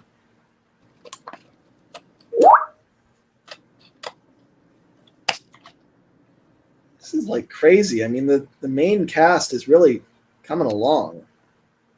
Yeah. It's like, I know that Victor has made progress on Sunshine.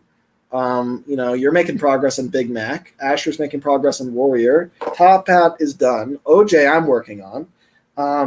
That's just 10 cents. Yeah, 10 cents and Hercules. Yeah. So Will's doing Hercules and Northwestern's doing 10 cents. So that's we're really coming along. Amazing. We're only a few days in. Yeah, like yesterday. Exactly. It's crazy.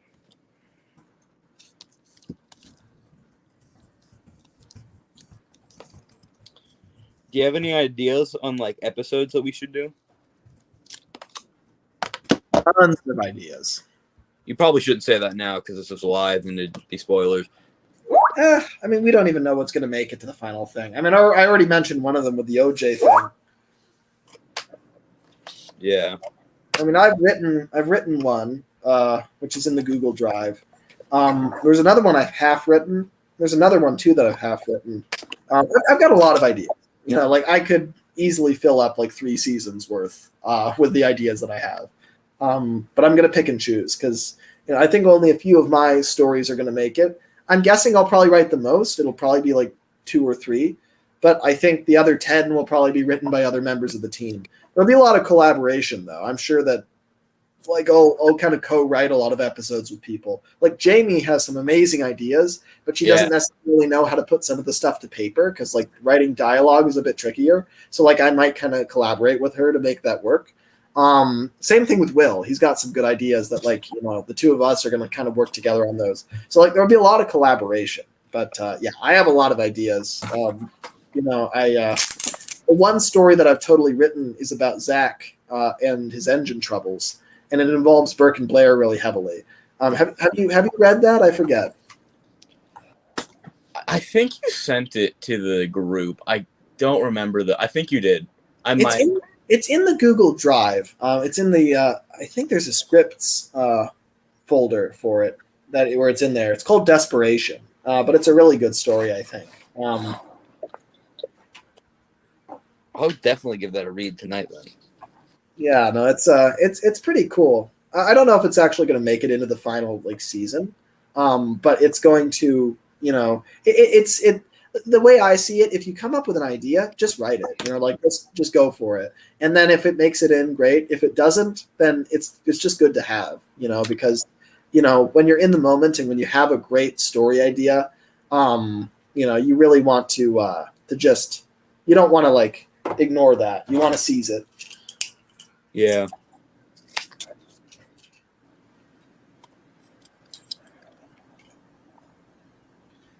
Something I really want to do. There's a lot of things I really want to do in this series, but one of them is I really want to emphasize that this is in America because that's something the original show, like in some ways it was very obvious, but in other ways it was more, they didn't really like use it as a plot point very often that it was American. Like I would love to have like to mention like the president by name and stuff. Like I would love. Yeah, you were talking about that, weren't you? Yeah, like I would think it would be really cool if like how in you have like Thomas Meets the Queen, where like the Queen comes to Sodor and Gordon gets to pull her and it's this big deal, right? Like we need something like that with the president, right? Where it's literally like the president comes to big city.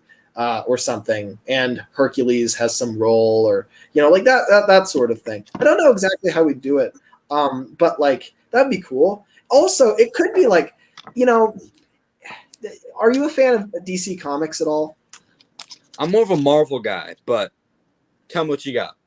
All right, so I'm gonna make a comparison here. You know how Batman's like the really kind of edgy, kind of dark superhero, and then Superman's like the lighthearted, kind of more positive superhero.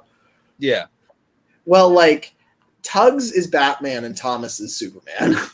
So like Tugs, Thomas, it's like this grand thing where the Queen is here and she says nice things to all of us, and we all feel good about ourselves and we're proud of our country. Like that's Thomas, right? But then Tugs, I feel like. Yeah, like I think Tugs could be really, really different. I think Tugs, at first we would expect that sort of reaction, right? Where like President Harding or whoever's in charge at that point comes to big city. It's this big thing. And he says the Tugs are all really, they're all really great fleets and has a lot of respect for them or something. And it's this big proud moment and there's fireworks in the sky. At first you would expect that. But honestly, I'm thinking about turning it on its head, and maybe they find out that the president's like super corrupt and responsible for like half the crime in big city, and the stars are like conflicted, and the Z stacks are like doing under the table deals with President Harding because he was known for that. He was just gonna say that. Imagine if he was like that was his big thing. Just like the Z stack doing whatever they do to Star. Yeah, it's like that would just be amazing, wouldn't it? To like expect the grand patriotic thing to happen, but then this is not Thomas, this is Tugs. It's about crime and underworld activity and all that stuff. And so we actually find out that like the president isn't all he's cracked up to be. Like that would be really interesting, wouldn't it? Like it'd ruin the celebration. And all of a sudden the Star Tugs would realize like the president isn't actually all that great. That would be really interesting. Because Tugs just has a very different tone from Thomas. And I feel like we want to capitalize on that. It would be great. Also, what I was going to say for that, for the president thing, we could have like some of the Tugs could think of like different political parties. Yeah, that would be like, I would love to have more. This is an idea we came up with very early on in Tugs TWR when it was just me, Will, and Bailey.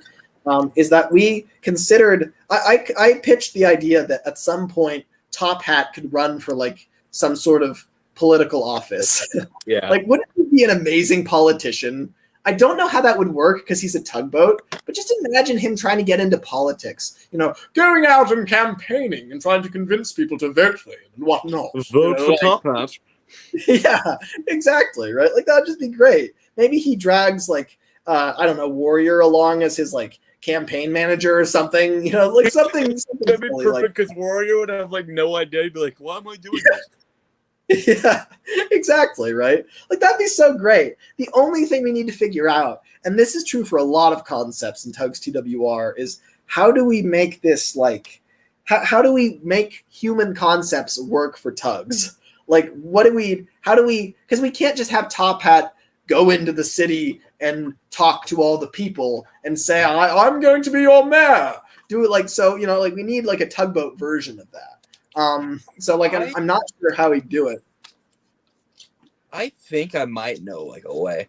It wouldn't be like, because New York doesn't have like rivers running through it, but I think we could make it so like there's like little canals, but some part of the story, like Top Hat goes into the city and then people end up not liking him. But he goes into like one of those canals that I was talking about and he gets stuck. And so he gets stuck and people are all there and he's just like, vote for Top Hat. And then everyone's just like, no. They're all like booing him and he's stuck and he's like, I think it's time for me to take my leave. But then he tries to back out and he can't because he's like jammed. He's like, Warrior, are you there somewhere? But Warrior's like left to like do the boat equivalent of getting donuts, like, oh my God.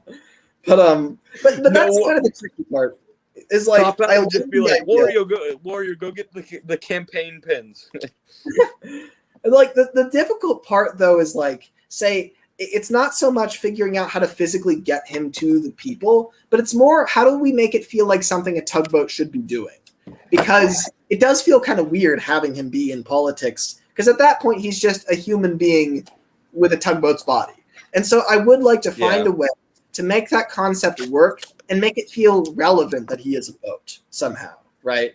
I don't know how exactly we do that, but like, let me like draw a parallel here. It's kind of like when Johnny Cuba, like, imagine, so Tugs wanted to have gangsters, right, in the show. They wanted gangster characters. So they thought, okay, let's think about this. How do we make a boat a gangster? Well, we can't make him just run through the streets with a gun and do drive-bys in a limousine and steal alcohol and stuff. We can't do that, right? Because that wouldn't make any sense for a boat. So how do we do a gangster in tugs? What is the boat equivalent of a gangster? And they thought about it, and then they decided, oh, it's like a smuggling tramp steamer. That's what it is. A big, imposing guy who ships contraband across the Atlantic. That's like the type of character that we're talking about, right? He's like a smuggling ship. And so that makes sense. And that feels totally natural, where we would definitely call Johnny Cuba a gangster, but also he's not like, it's not like weirdly unboat-like, right? Like it's very much like something a boat would do. He smuggles cargo. But he's doing it in a very human way too, because he's not just smuggling it. He is making money off of it. He's profiting. He is a gangster in a lot of ways. And so in that same vein, I want to figure out how to do that for politicians. What is the boat equivalent of a politician? And at the same time, Johnny Cuba is a gangster in the same way that humans are gangsters. I'm sure human gangsters talk about Johnny Cuba like he is just as legitimate as they are. Right. So he is part of human circles. It's not like he's like, there's like the boat world and the human world. They're not separate. They are very similar and they're connected with each other. So I want to figure out, how do we do that with Top Hat? How do we make him a politician and still make it feel like something a boat should be doing? What is the boat equivalent of a politician? That's really what I want to figure out, to make it feel natural, because we can make it like technically work, but I want to make it work like feel right. I want to make it feel like it's something that should be happening, right? So like that's the thing I'm still trying to crack, is how do we do that? Yeah. When you were talking about that, I was thinking we could have like a boat politic kind of thing where like the Z stacks like Zoran would nominate himself obviously and make all the others be like, you can't do it. You have to vote for me. Right. But I feel like we could have that, and then like a couple other like tugs, like Billy would just be like, "Hey guys, I'm gonna run too." Yeah, right. I don't know. Yeah, that might help.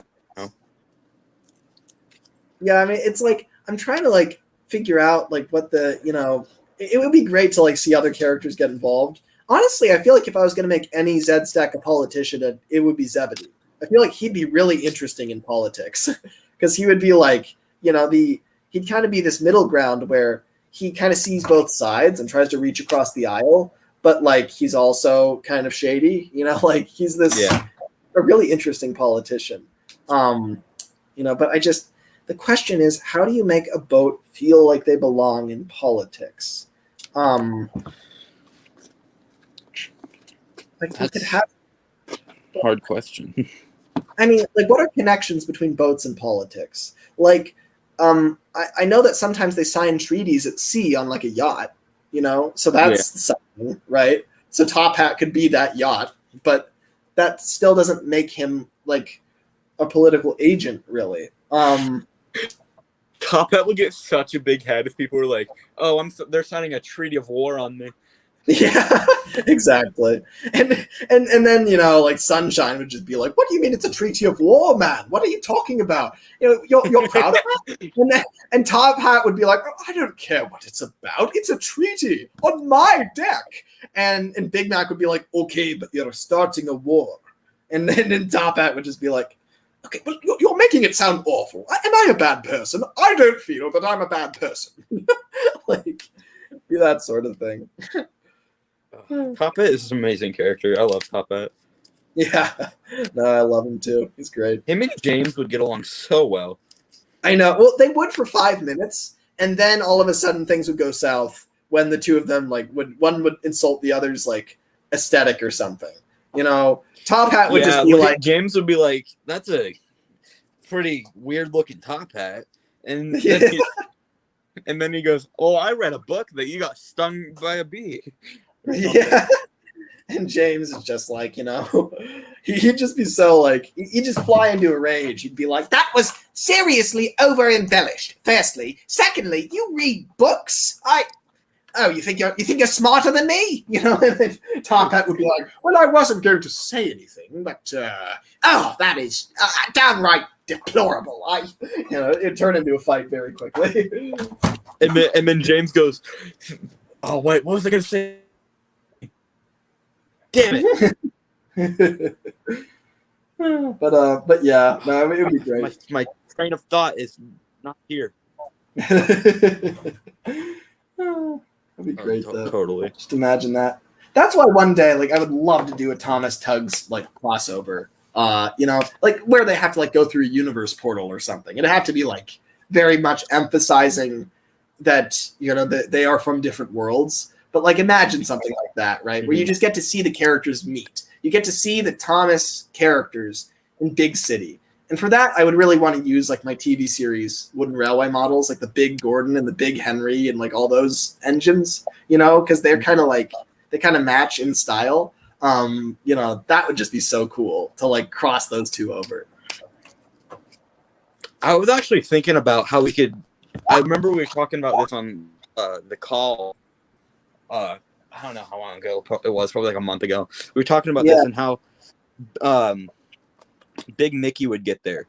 I was thinking that because I looked it up when I was like thinking about this. I was like, what if Big Mickey was made out of like aluminum, like a really like light metal, right? And that would like actually have a chance of floating, and not like steel, which is just ink.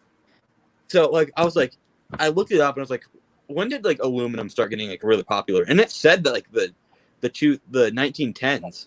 So I was like, That's true. But he would have to float a really long distance, and then he would have to float through a magical portal and go to another universe. So that's like that's a stretch at that point.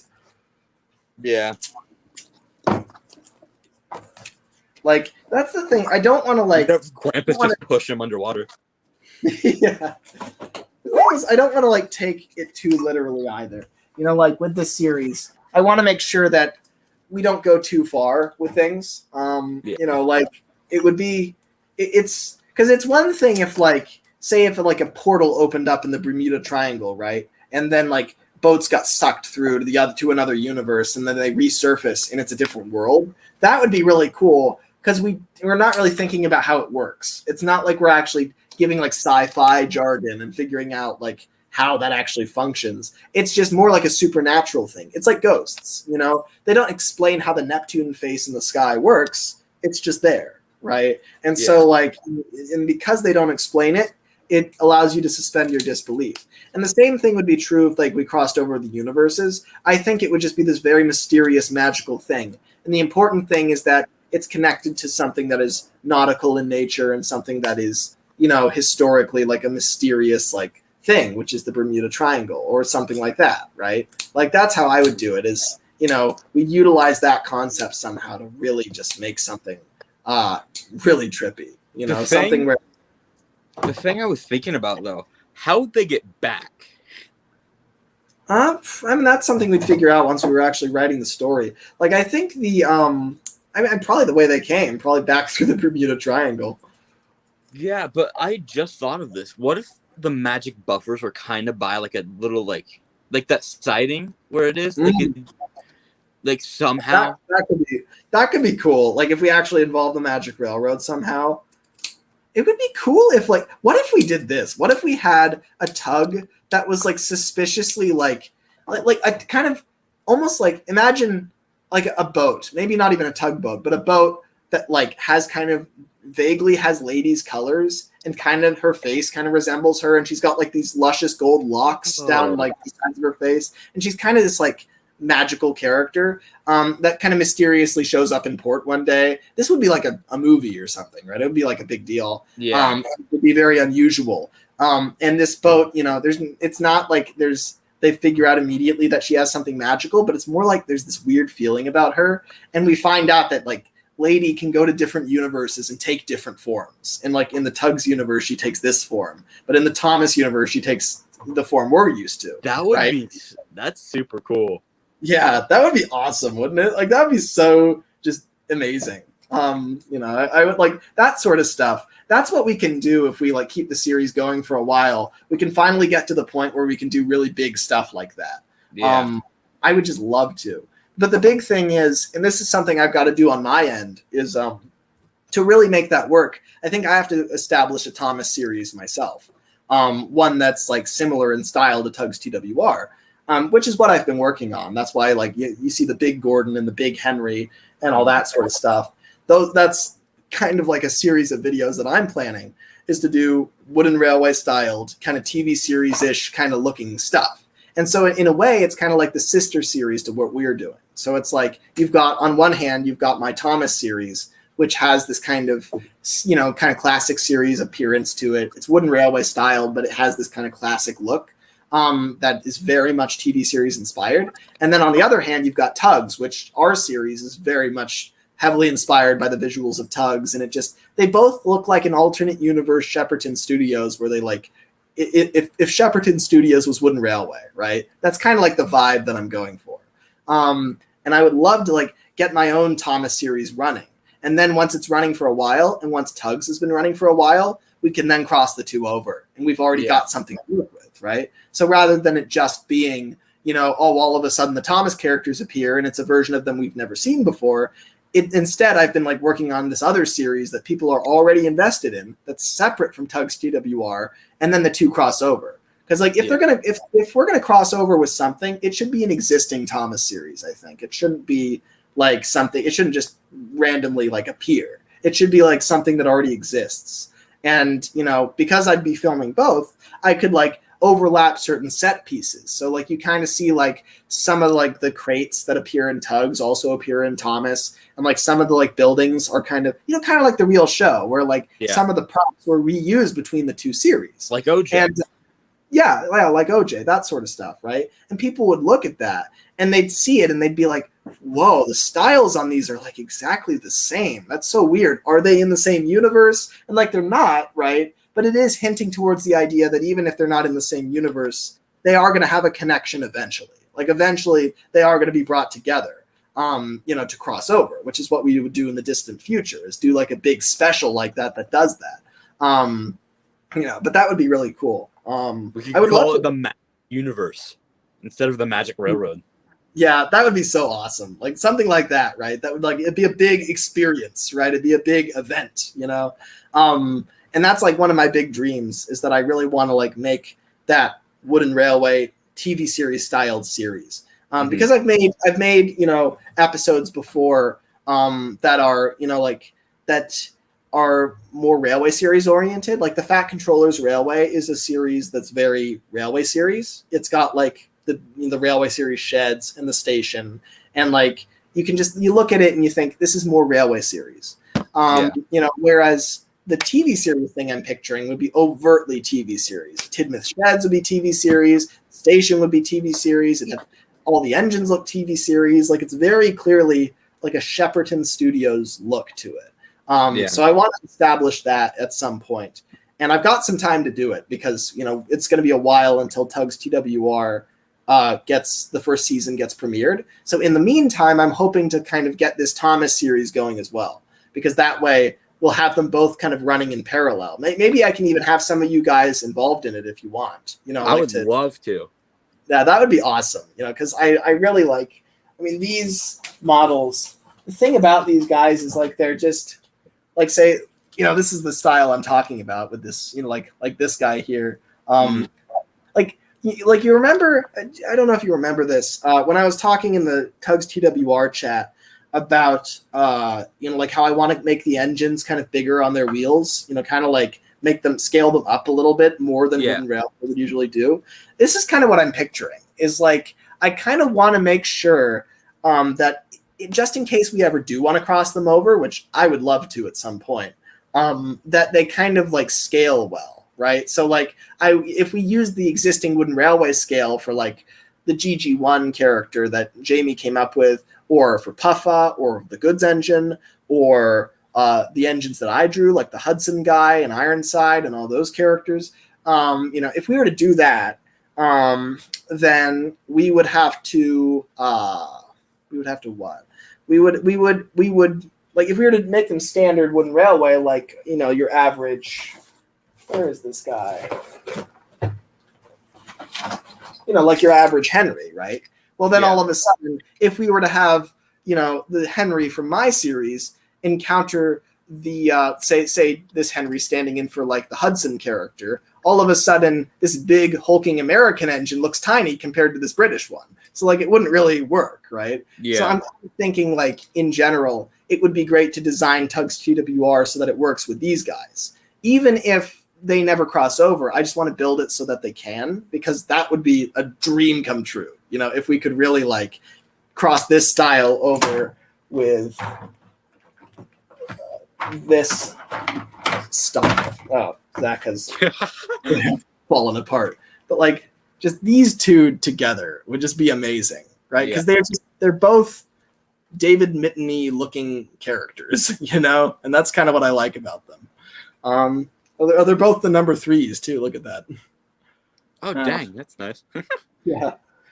But yeah, I mean, I would. So that's another one of my big projects that isn't really a group project, but it could be. You know, I mean, I'm kind of waiting to see like how TUGS TWR pans out. Seems like it's going great so far. Like bringing in a lot of people to help. That's the way to go.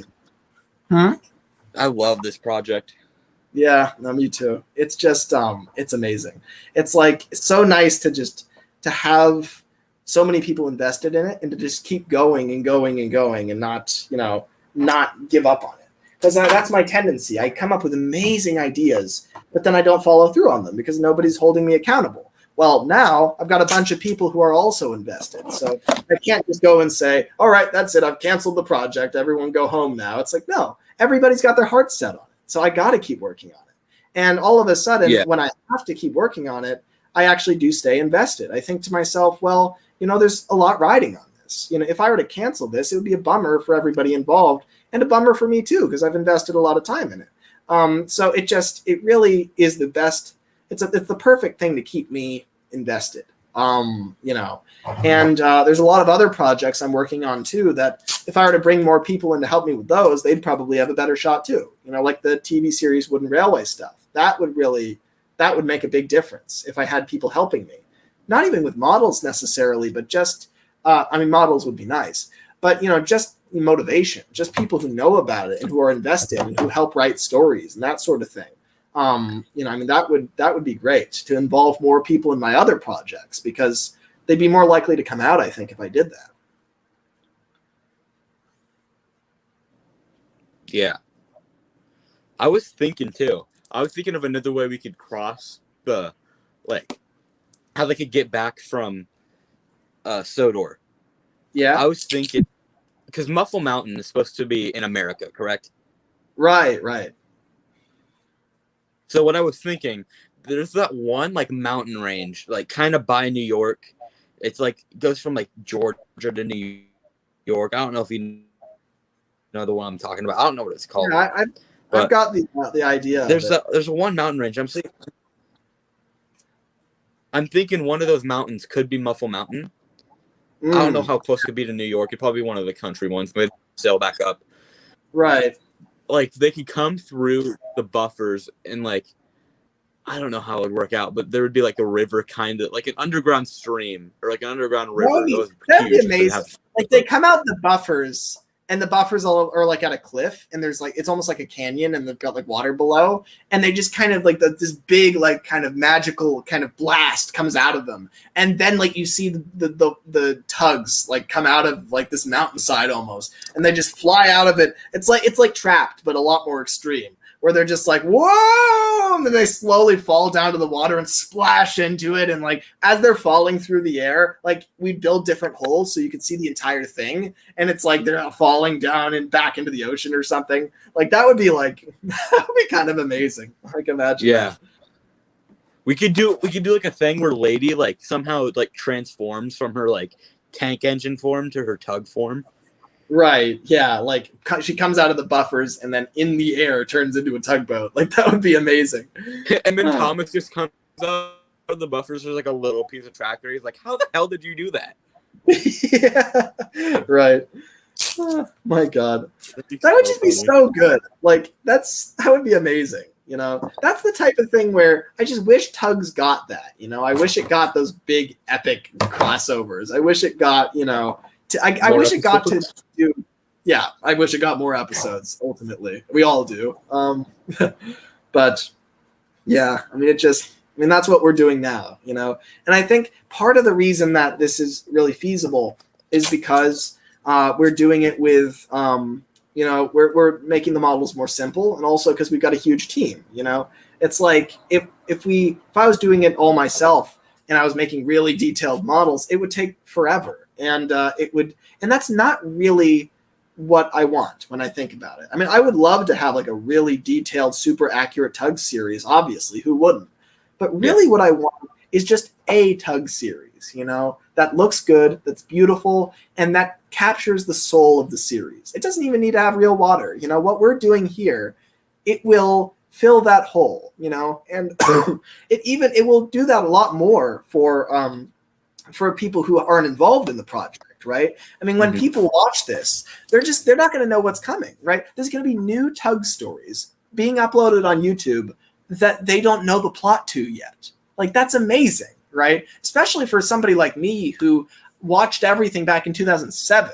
I haven't seen a new TUGS story really in years. And then like to have like a new one premiere on YouTube, it's just amazing. Like, here's another story, and another one, and another one, and another 11, you know, like that would be so cool. Like, you know, that's my dream.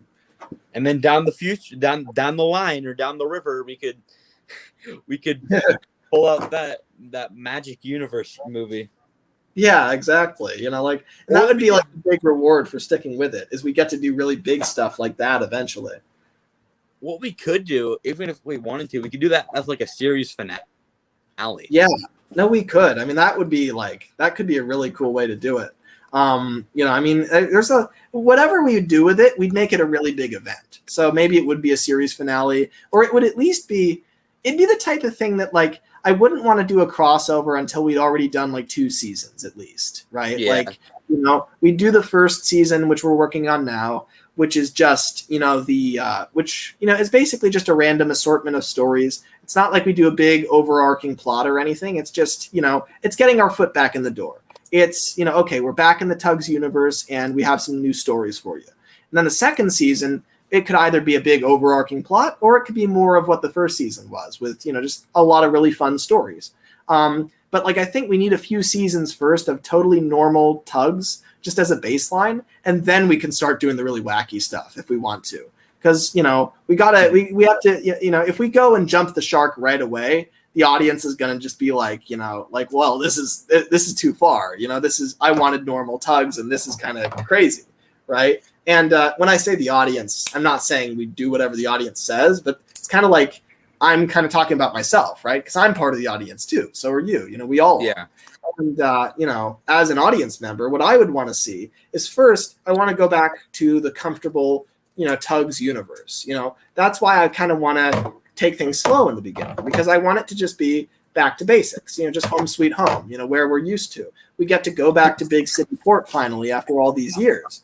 You know, and once we've done that, then we can go further. Then we can say, okay, well, now we're gonna, you know, actually do new stuff. We're gonna shake things up. We're gonna add new characters to the fleets. We're gonna add totally new characters. We're gonna totally change characters that already exist. We're gonna, you know, maybe some characters will get painted new colors. Maybe some characters will quit. Maybe some characters will die, right? That sort of thing. You know, once really far into the series, we can start doing stuff like that, because we've given people kind of what they want with the back to basics. Then we've established ourselves enough that we deserve to do the bigger stuff. And that includes the Magic Universe idea. Mm-hmm.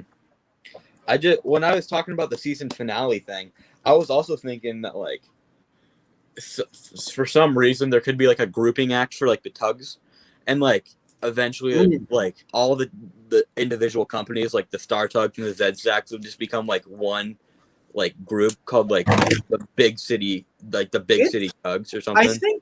I think that almost inevitably has to happen in the series at some point. Yeah, because that's something that's come up. Like, a lot of different people have suggested that, and it's interesting how universally it feels like that's kind of the concept that people want to see. Eventually, they should have to merge, because the whole point of the series is the conflict between those two parties, right? So when you think about it, really the resolution to the series, the ending, should be them working together, whatever that means, right? It would be really cool for that to happen. I mean, it would be really interesting. I don't remember how much I told you about my big Zoran story that I had, but I would love to do that at some point. It's too much to explain right now, but it's really good. And I would really love to be able to tell it. Yeah. Well, maybe if you're not doing anything tomorrow, if you pop onto the live stream. Yeah, true. Let's see. God, that in the universe like crossing, that would be so nice. Yeah. We could make like another boat or something that like pops up in the background, like kind of like the cruise ship, but like it's behind like another ship, like one that's in Tugs and one that's in Thomas. Something that I was thinking, something that I really want to tease the audience, right? Something that I've considered many times is maybe we could do really small things. Like imagine these two series are running in parallel, right? The Thomas one and the Tugs one. Well, imagine that, like say all the crates like that are sitting on the dock sides are like shaped like wooden railway cargo containers. And you've got like, those are very common set pieces in Tugs. You see those all the time along the dock sides when, in the shots that we film. Imagine that just one time, just blurry in the background, we use a Sodor shipping container just like back there that clearly says Sodor on it. And that's like it, right? That's the only reference to Thomas you ever see that's direct. But people would see that and be like, oh my God, what is that? How is that? Is there a Sodor in this universe? What is that, right? Like, I really want to tease them. Because again, they are not in the same universe, right? Mm-hmm. But I want to tease people and make them wonder, like, what is that? What is that crate? Like that sort of thing. Yeah. Like, they might just think like, oh, they just needed more crates, so they just got a Sodor one. They might assume that, but if we market it right, they'll also, a lot of people will wonder too, or we might be cheeky about it. There's probably going to be that one comment that's just like, did you guys see the Sodor crate in the background? Yeah, exactly. And that's really what I'm looking for. It's going to be great. Like, that's the type of thing that, we can do if the series, with the series being the scale that it's going to be. Something that I'm so excited for is the fact that everything's going to be made from scratch. When people first see this, they're going to look at it like whatever the first shot of the series is, they're going to look at it and squint at it and be like, where did they get all this stuff? And they look at every single thing on the set and be like, wait a minute, there's not a single thing here that exists. What is all this? And then they'll realize that literally every single thing on screen was scratch built. And they'll be like, whoa, this is a whole new world. It's like I'm peering into an alternate universe at this point. It's like, it's crazy. That's why I want to design all the buildings with a consistent design style. That's why I want to design all the tugs, all the everything to really feel like this kind of semi-wooden railway style that we're doing, because I want the whole world to have this really consistent feeling. So when people first see it, for the first time, they're just going to be blown away. They're going to be like, they've been teleported to another world, but also a very familiar world, one that looks like our childhoods of wooden railway, but also looks like Tugs, looks like that series. So like, it's just going to be a really good balance, I think. It's going to be great. Oh, totally. Are you going to have fog effects? Oh yeah, for sure. Yeah. I mean, I have a smoke machine and I might get another one, for this. I mean, I'm really going to go all out, right? I mean, we want this to look as great as possible because, I mean, I've got all you guys, you're all putting so much work into this, expecting that your models are going to be on screen, right? So I want them to be presented as well as humanly possible. So, the lighting is going to be great. The fog is going to be great. Everything is going to be great. The only thing is we might not have big fiery explosions, not just because I don't want to take the risk, but also because I don't want to encourage anybody to do it themselves. Like this series, I want people to watch it and be like, wow, now I want to make a Tug series, right? Well, I don't want them to watch our munitions episode and then be like, wow, I want to start a fire on my set now. Like, I don't want to encourage that at all. Like, that would be very risky. I was thinking about doing that for my series, and I was like, maybe just edit it in. Yeah, no, it's a bad idea, right? We're not pyrotechnicians, and we shouldn't proclaim to be. However, I have a lot of cool ideas. Like if we need a dock fire or something to happen at some point, I have a lot of neat ideas. Like you know how like how sometimes you have like a fake fireplace that has like streamers in it Yeah. that like so we do something like that except a little bit more realistic, where maybe like they're kind of like cut to like the shape of fire and they're kind of pointed at the top and there's like a lot of different oranges and reds, and then I'd put a fan on it and it'd blow like this. Then imagine I'm pumping smoke through everything as well. So like if you want, you know, and there'd be like red and orange and yellow lights flashing on the whole thing. So like all that together, you'd be able to tell it wasn't real fire, but it would feel like real fire. You'd look at it and it would have the atmosphere we're looking for. So we can do it safely. We can make really big, interesting, dynamic dockside fires without having to do anything dangerous. And I'm fully prepared to do that. So we're definitely going to have some of those because Tugs isn't Tugs without explosions. Oh no, definitely. God. Yeah. I'm like 10 times more excited for this series now. Yeah, I know. Me too. Oh. Anyway, Scottish, I hate to cut this short. I guess it is 1 a.m, so it's not really short. But I've got to run. I've got to. I've actually got another project in the works right now that I have to edit. It is. It's not quite as exciting as this, but it is still. It's still good. It's. You will see what it is hopefully soon. Not really related, but it's cool. It's a fun project. And I have to edit it, and I'll probably be up until 4 a.m. But that's not unusual for me. So I'm usually up really late. So if you ever want to have a late night call, just give me a ring and I'll most likely answer. Yeah, I'll let you know. And you know, and I these live streams have been great because I've been really you know, I've really been wanting to have longer conversations with you, because like I kind of brought you into the group before I started doing kind of like interviews where I do like a 2-hour call with somebody to start with. So like I didn't really get to have like long conversations with you. And now like we're kind of making up for that. Like I really, you know, it's been great talking to you. So you know, these things are a lot of fun. We should call more, you know, that sort of thing. I'm totally up to, man. Honestly, I'm free. Let's see. When am I not free? In August from like the 12th to the 21st, I'm not going to be around because I'm going to be on vacation. Right. So that's pretty much it. Yeah, well, you know, I mean, that's good. I mean, the thing is, like, it's I love that you're like, oh, well, this 1 week I might not be here. It's like I disappear for months on end. Trust me, I understand having a limited schedule. Yeah. But yeah. Anyway, so we'll talk soon, Scottish. But I gotta run. I gotta do some editing, and then I gotta go to sleep. But this has been so much fun. So yeah, I agree. See you, Lemmy. Yeah, see you, Scottish. All right, Lemmy's gone. So that was fun, guys. Like that was really fun. I loved that. We just talked for 2.5 hours. We pretty much just talked the whole time. I didn't make that much progress on Big Mac. I'll make more tomorrow. Get some more guidance on the Superstructure. But yeah, I feel like it's going pretty good. I'm really excited. Lemmy just got me really hyped up for this series now, which I was already really excited for it. But now I'm just like, I went from here and I'm like all the way up, like I'm way up here now. I'm really excited for this, guys. So if you aren't for some reason already subscribed to Master of the Lemons, please go do that. Like right now. He's an amazing person. Lemmy is just amazing.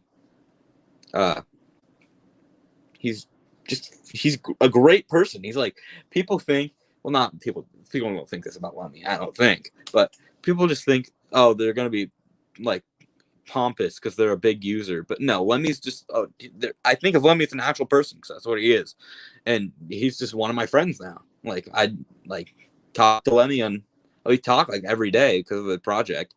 I DM him like, hey, Lemmy, I'm doing a live stream tonight if you want to pop in. He's like, yeah, I'll pop in. I'll try to pop in.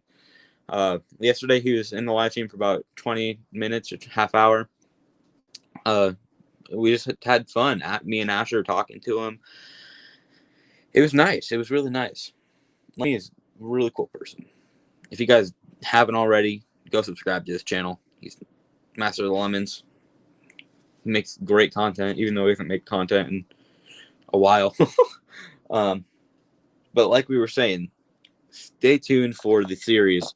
We're in the process of model making, where the series is probably going to come out late next year sometime. I don't know when. I probably shouldn't be saying that kind of stuff because I don't know when it's going to come out. Lemmy will know more about that when he gets the models.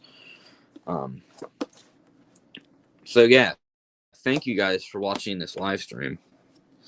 Hope you guys enjoyed it. Me and Lemmy just talking about the future of the TUGS project, or talking about like Thomas stuff. So yeah, that's pretty much it.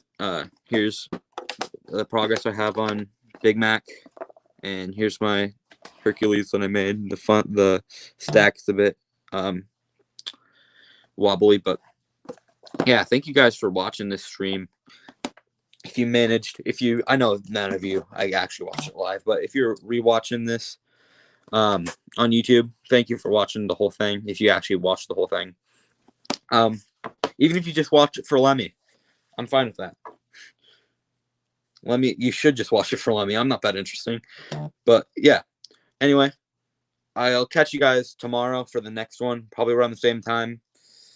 Lemmy might come back. I don't know, but yeah. I hope my internet doesn't be as bad as it was today. Anyway, guys, I'll catch you in the next one. Thank you guys for watching, and I'll see you tomorrow.